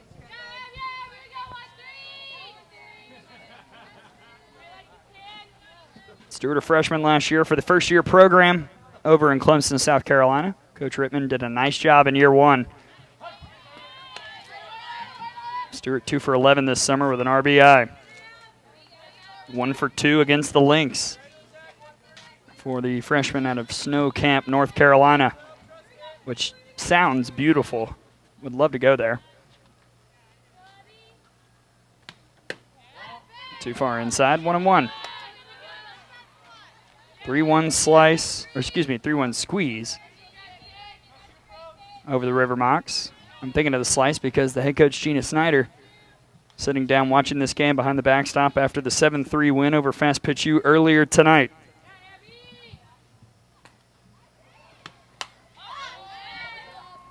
Back over us, 1-2.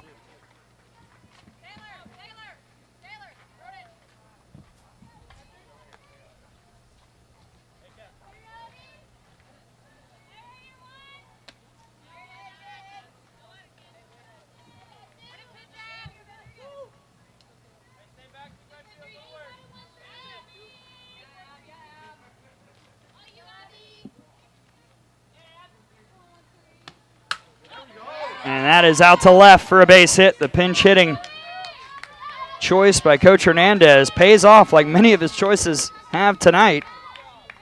2 on, 2 out here in the top of the 6th.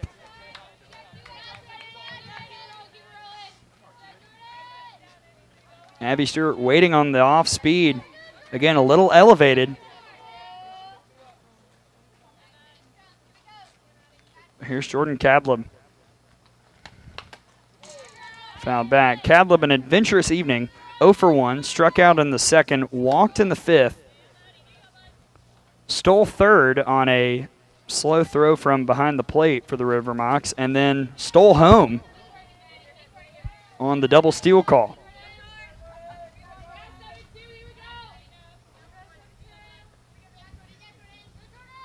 Lights are on here at Palma Sola. 1-1. Cochran at 2nd. Stewart, the pinch hitter, over at 1st. 6 hits for the squeeze tonight, 2 of them in this inning. Against the pitcher for the River Mocs, Maddie Davis.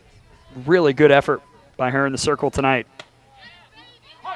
Oh, wow, in for strike 2 on Cadleb.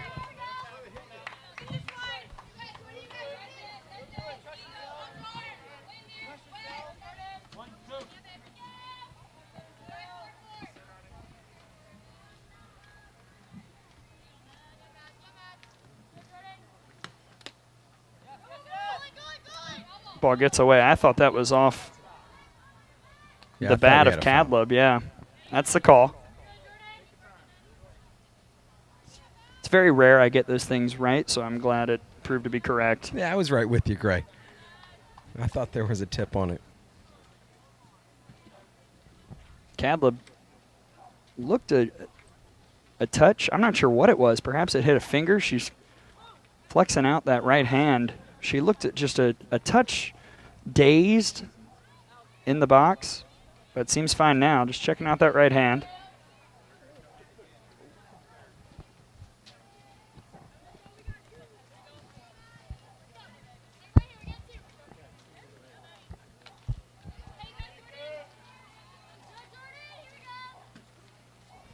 Over on the other field, top of the 1st, Impact already up 2-0, trying to end a 3-game losing streak against the Lynx.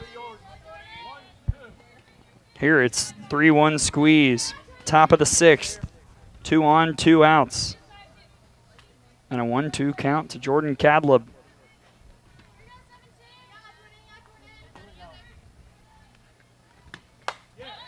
Watch out.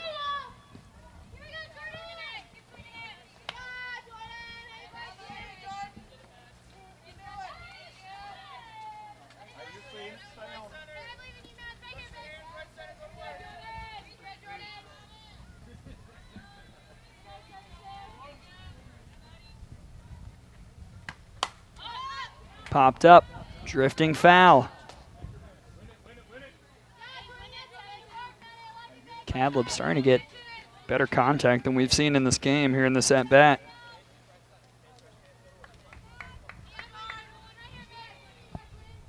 Davis continues to hammer the inside, especially to the righties.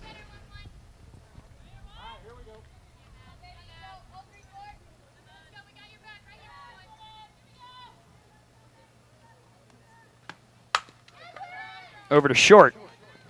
Erickson to first in time for out number 3. 2 left on base for the Squeeze. Still hanging on to the 3-1 lead. River Mocs, though, coming up in the bottom of the 6th with 3, 4, 5 due up, looking to try and put a dent in the 2-run deficit they face. Jenna Green back in the circle for the Squeeze, leading 3-1.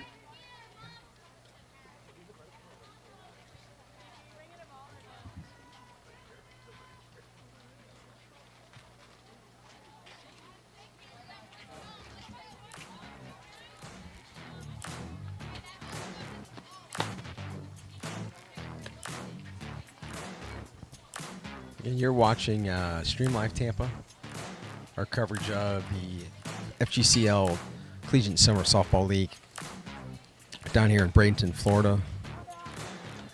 Gray Robertson is on the play-by-play for these games. Myself, Jim Delaney, is up here supporting him. Sometimes we'll do some interviews like we did before the game tonight because we had a delay before the start of this game between the Squeeze and the River Mocs. And as we start showing up for more games and getting more access, we'll do a pregame show like we had for opening night last Thursday. And we will get everybody in the league. There are 7 teams in this league this summer, equally covered on these live stream broadcasts for the games. I know Lakewood Ranch will be the host for Friday and Saturday. So we're looking forward to being over there Friday and Saturday this week.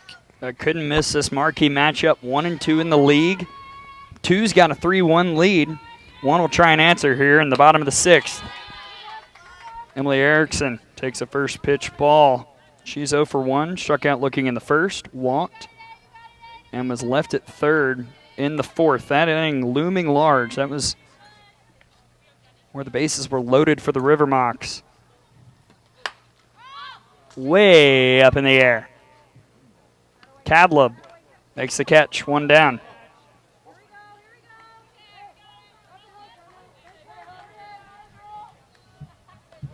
There was an ooh from the crowd, but she's out. Yeah, there was an ooh. I don't know if sure it started to come out or... It's okay, folks. She made the catch. No. I don't know. I don't know what's going on.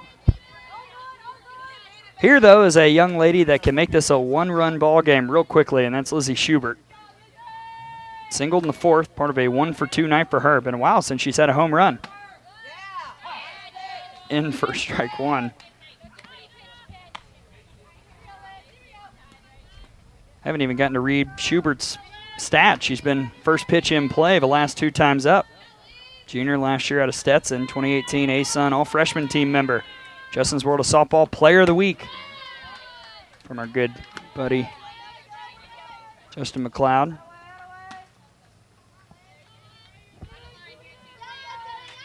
Part of the fun world of softball media.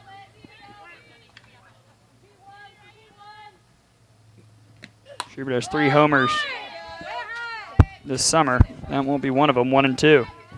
I was going to say, you were mentioning you didn't get a chance to read off her stats. You might be reading through the 7th inning with as much production she's given the River Mocs early on in the season.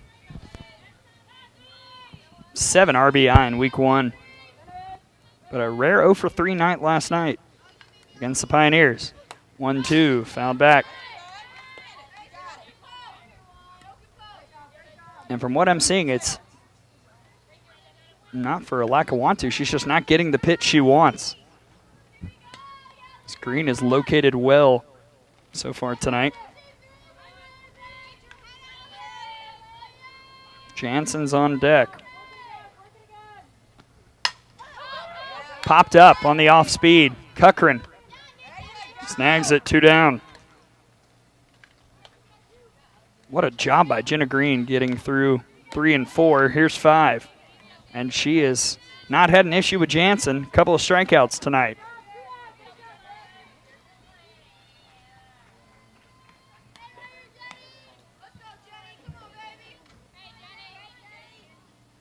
Struck out in the second, struck out in the fourth. One swinging, one looking. Green striking change early. See if she combos it with the rise ball here on the 1-0.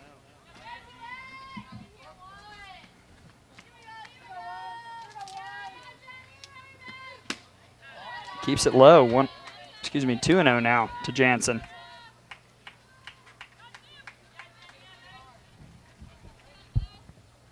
I think you know what these pitchers are going to throw, but then you remember you've been watching them for 5 days. Tough to pick up on tendencies already. 3-0 to Jansen. Maybe a little low. We've seen that part of the inside corner called. Jansen, though, ahead here, looking to get the 2-out rally going here in the bottom of the 6th.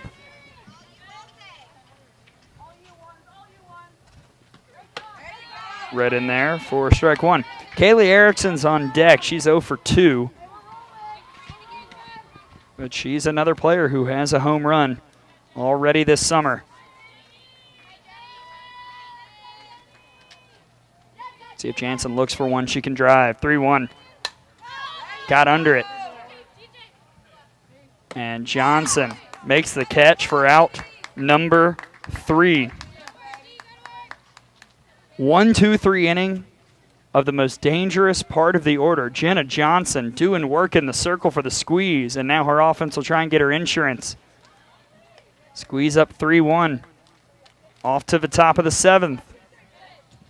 We'll see who comes out in the circle for the River Mocs. It's Michaela Transu.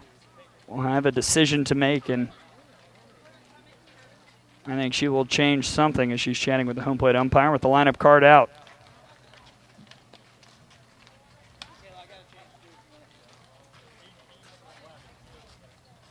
And we will see a pitching change. Yes, we will. It is the number 2 we were told by Michaela Transu. That is Carly Hobbs. Hobbs 1-0 this summer. A 1.40 ERA, 5 innings, 4 hits, 1 run. It was earned. A walk and a K out of Loganville, Georgia. Curveball, drop curve, backdoor curve, screwball and rise. The scouting report. Go-to is the drop curve. Swing and a miss pitch is, you guessed it, the curve. And she was really good in her lone appearance of the summer so far.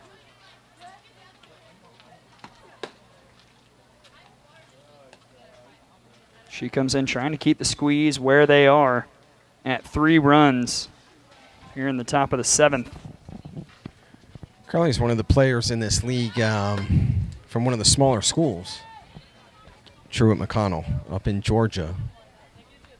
And I happened to speak with her briefly before tonight's game, before we got ever set up with anything to provide this game on Stream Live Tampa, and she was really excited to play against different competition from different division levels in different parts of the country. Got a final line, assuming she does not come back in, for Maddie Davis as a pinch hitter being used for Coach Hernandez. This is, I believe, Paige Schindler. First pitch ball to Schindler. Out of Louisville. Schindler 0 for 1 this summer, but a 500 OBP because she was hit by a pitch.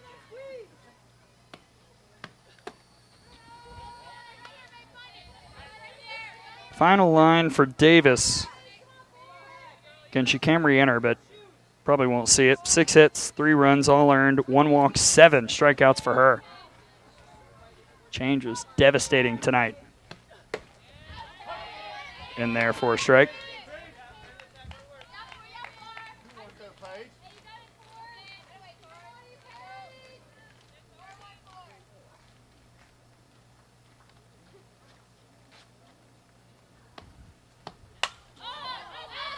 Straight up, Mullis. makes the catch. 1 down. Looking ahead for the River Mocs, it is 6-7-8 in the bottom of the 7th. They'll need at least 2 in that frame, hoping it's not more. Trying to keep the squeeze off the bases here in the top half. Summer Baker had her first hit of the summer back in the 5th. 1 for 2 night for her. Struck out looking in the 3rd. Hobbs showing really good command of that curve pitch. Again, she can do so many things with it. Out of Truett McConnell. Really good 2020 season for her.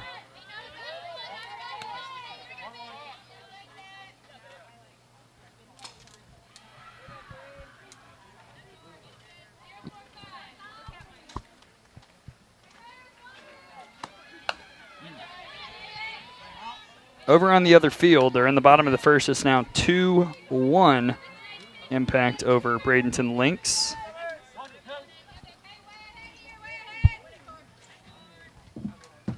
Both those teams trying to get 3 wins on the early summer season. Swing and a miss, and Hobbs has the K. 2 down.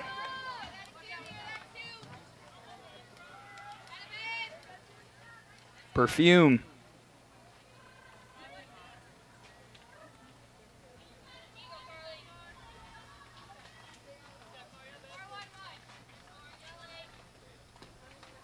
Oh for 2. Strikeout in the 5th, ground out in the 3rd. Hobbs has done brilliant work here in the 7th, moving quickly. Eager to give her offense a chance to strike back. Over to first, and nicely done by Schubert for a very quick 1-2-3 inning. The battle of 1 and 2 comes down to 1 with a chance. 2 runs to tie, 3 to walk it off. 3-1, squeezing command. We'll see if Jenna Green can get the complete game victory. Really good start for her in the River Mocs with a player-led huddle. Try and get fired up headed to the bottom of the 7th. Yeah, you got to like that. Player-led huddle. And then Coach Transu comes out at the end. A lot of pride with these teams when you talk to them as the season starts to settle in 1 week into it. And we've got a good one here between the top 2 teams so far early in the season. With Coach Mario Hernandez's Squeeze, the Manatee Squeeze, and Coach Michaela Transu's Mayaca City River Mocs. Down 2 as we head into the bottom of the 7th. And as you said, great to see if Jenna Green can get the CG here. I know the slice look very different now with the offense finding itself and Shannon Sale in the circle. She is apparently striking out everyone, but in terms of complete teams, these are 2 pretty even squads right up there at the top for good reason. But now the River Mocs will have to turn to the second half of the order. 3, 4, and 5 couldn't get aboard in the 6th. Now it is 6, 7, 8 against Jenna Green, starting off with Kaylee Erickson. 0 for 2 night for her.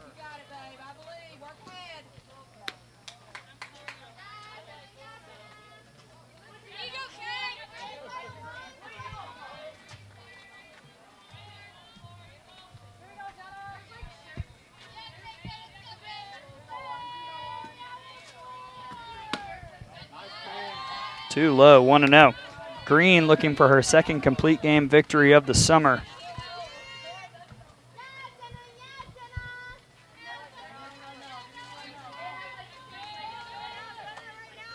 She struck out 8. She's given up 4 hits and 1 earned run. 1-1.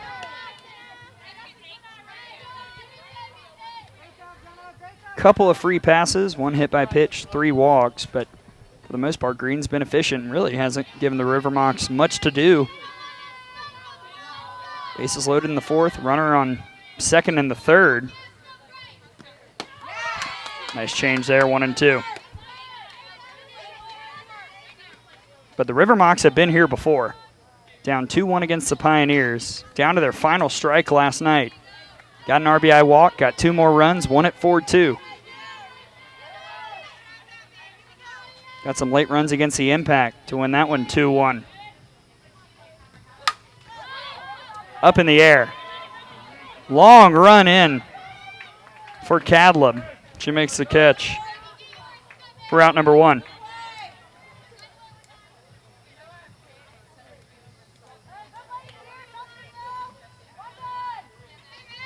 Maggie Turgo. Really good walk back in the 4th. Struck out in the 2nd. 0 for 1 night for her.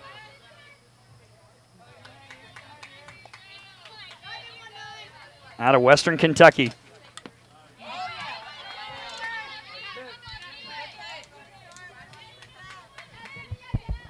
The pitch is like a yo-yo, and it just hangs on to the string. And she hides it so well, too. Absolutely. Tough to pick up on.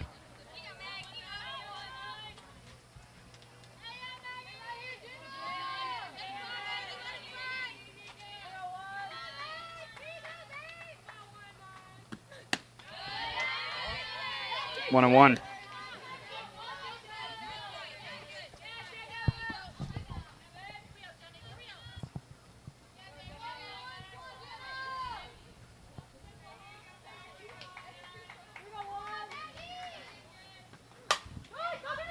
Just foul.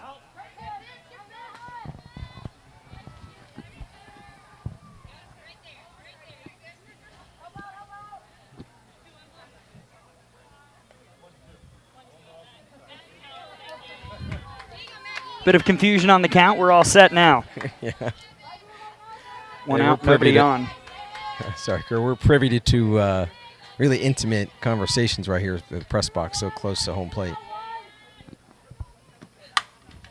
Over to second. And Baker to Cochran.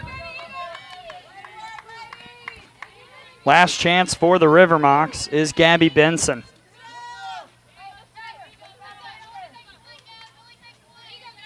Benson 0 for 1. Strikeout in the 4th. Walk in the 3rd. Remember, that was when she was caught stealing after the leadoff walk. Whoa, watch out. Hard foul. Mullis had to get down to avoid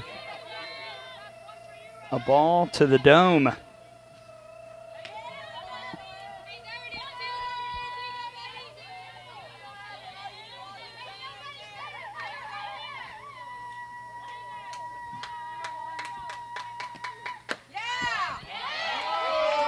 One and 1.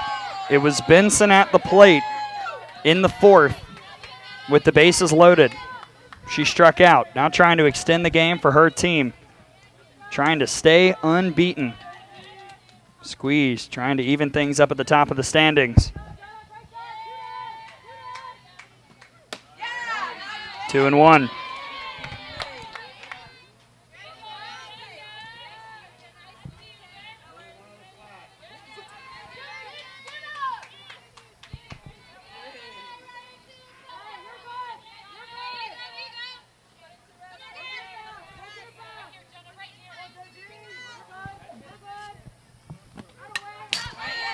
Attacking, green light for Benson, 2 and 2. Down in the last strike again, 2 nights in a row. Last night, though, they had the bases loaded. This time, nobody on. They got more work cut out for them in this one, especially with Green in the circle. Benson stands in. The 2-2. Just a bit high on the off speed.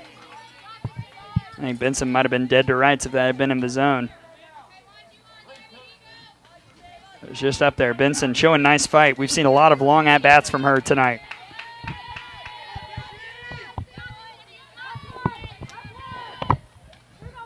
The payoff. Low for ball 4, and the River Mocs are still alive. No quit. 1 on, 2 outs here in the bottom of the 7th. Alyssa Mullis, now the final chance.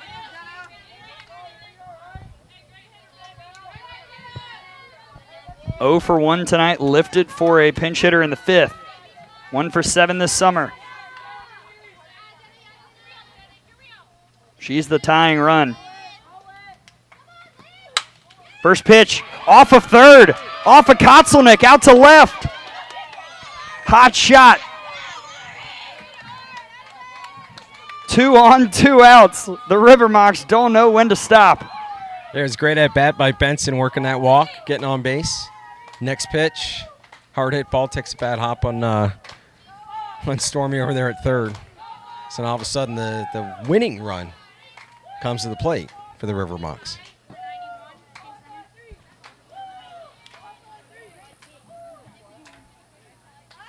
Michaela Transu will bring in a pinch runner. 25 for 91. I know we're doing a couple of different things, but this is Coach Transu saying we're either winning or losing here in the bottom of the 7th. It is an E5 on Kotzelnick. At least according to the official score. It was a hot shot by Mullis on the first pitch. But Mullis is done now, which means Michaela Transu is saying, hey, Quinones, walk it off, or something else will happen, because if this game is tied, we'll see who's catching for the River Mocs. And feel a little bit of the breeze picking up, coming in off the intercoastal. 1 for 2 night for Quinones. Big double in the 3rd off the bottom of the fence. If she does that, we're tied. In there for strike 1. She did strike out in the 5th. Chased the rise, foul tipped it into the glove. 2 quick outs here in this inning, but a walk and an error have kept the unbeaten streak alive. But Green trying to shut it down, 0-2. I think Green missed a bit. That was supposed to be more on the outside edge, but she missed right down the middle.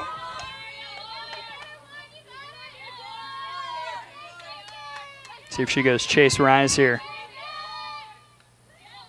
The 0-2. She did. 1-2.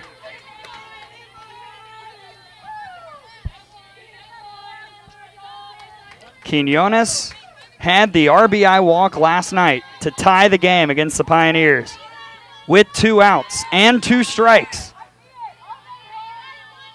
Trying to do it again here. The 1-2. That one poked out to left. It'll get through. Transu will send her. Heading home is Benson. She's safe. Hargrave stops at third. What a hit from Quinones. Clutch once again. It's 3-2 squeeze with 2 in scoring position. Wow, what an amazing finish this could be. So we got the winning run at second, tying run at third with Claire Ginder. Great way to come off, to break out of a slump that she's been in with the game-winning hit right here, possibly. The storylines come back. The River Mocs. Yes, they do. 2 straight nights with an Ari Quinones big-time hit. And now, what about the storyline of Claire Ginder? She has chased the rise all night long. Can she finally find one? 0 for 2 with a hit by pitch. Just sees a fastball for strike 1.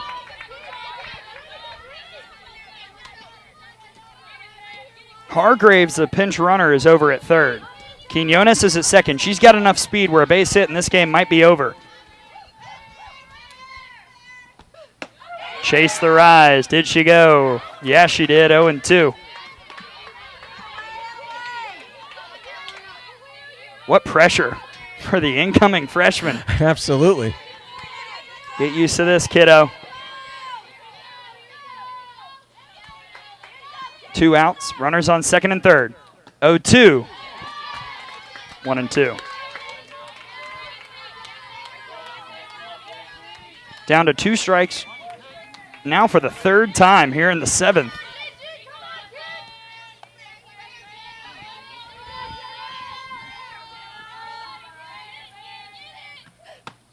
Struck her out on the inside corner. Got her looking as Jenna Green battles the Cardiac River Mocs to knock off the unbeaten squad. 3-2 the victory for the Manatee Squeeze, and these two squads are tied up at the top 4-1. Jenna Green, the complete game victory. We'll get the final line for her as we try and catch our breath. Exactly. But as Coach Trance, who was walking over her team, she said that was a great fight, and it was. All the way till the end, and like we had said from the beginning, all these teams are trying to get to know each other in a short period of time, but they've gelled pretty well, and these two teams are definitely looking like they're going to be two teams to be reckoned with as the season goes along. 5 hits in the game for Jenna Green. 2 runs allowed, only 1 of those earned. And closing it out on a strikeout looking. That had been a story tonight. We'd seen the outer part on both sides and the inner part on both sides given by the home plate umpire. If you swing at it, I don't know where you put it on a pitch like that, but that's one where the incoming freshman headed to Furman will learn from that kind of play. Correct, yeah. And you just got to give credit to Jenna Green. There's really only 2 out of the 7 innings that she got in any type of trouble, and she battled out of that one. And so the final line for Jenna Green, she moves to 2-0 on the season. Complete game victory, 5 hits, 2 runs, 1 earned, 4 walks, and 9 strikeouts. Give her 20 Ks so far on the season. Wow. And a hard luck loss for Maddie Davis. She's 0-1. Again, she went 6 innings tonight. Gave up 6 hits, 3 runs, all earned, 1 walk and a strikeout, and 7 strikeouts. Squeeze 4-1, River Mocs 4-1. I know we're, early in the season. Obviously, we don't have favorites here, but this is the most entertaining game I have seen so far since this league began. And to be quite frank, the highest level game I've seen so far, just the competition from the first pitch was insane, and these two teams really traded blows from the first inning. Yeah, and then both pitchers were dealing. The first 3 runs of the game were scored on solo home runs, and then it went into some small ball like we had seen with Coach Hernandez getting aggressive with that double steal and the steal of home, and then it comes down to the very end. River Mocs were on their last strike twice, and the first time battled through, scratched across a run, and then right there Jenny Green dug deep and got that 21st out, and both teams are now 4-1, both well-coached teams. And this 7-team inaugural season for the FGCL Summer Collegiate Softball season down here in Bradenton, Florida. I know initially we were going to do a doubleheader for our Stream Live Tampa audience, and we were posting that on social media today. We had some delay in this game with the umpires. Not just their fault, some miscommunication. So the second game between the Lynx and Impact has been moved to a different field and has already started. So we will make sure that we evenly show and live stream all of the teams this summer for these next 5 weeks down here in Bradenton and Gray. I know this is 3 games now that we've done in 2 nights, and we'll do more later in the week. It's been a blast so far, and I was mentioning before we'll do some pregame shows from time to time and do some sideline interviews and make sure we get every player interviewed at least one time. I know we've done the Squeeze, the whole team. We did about half the River Mocs tonight, but we will make sure we get everybody on air this summer. So Jim Delaney with Gray Robertson. We are going to sign off here live stream Tampa again. This final Squeeze 3 and the River Mocs 2. Keep following us on Facebook, Twitter, and YouTube.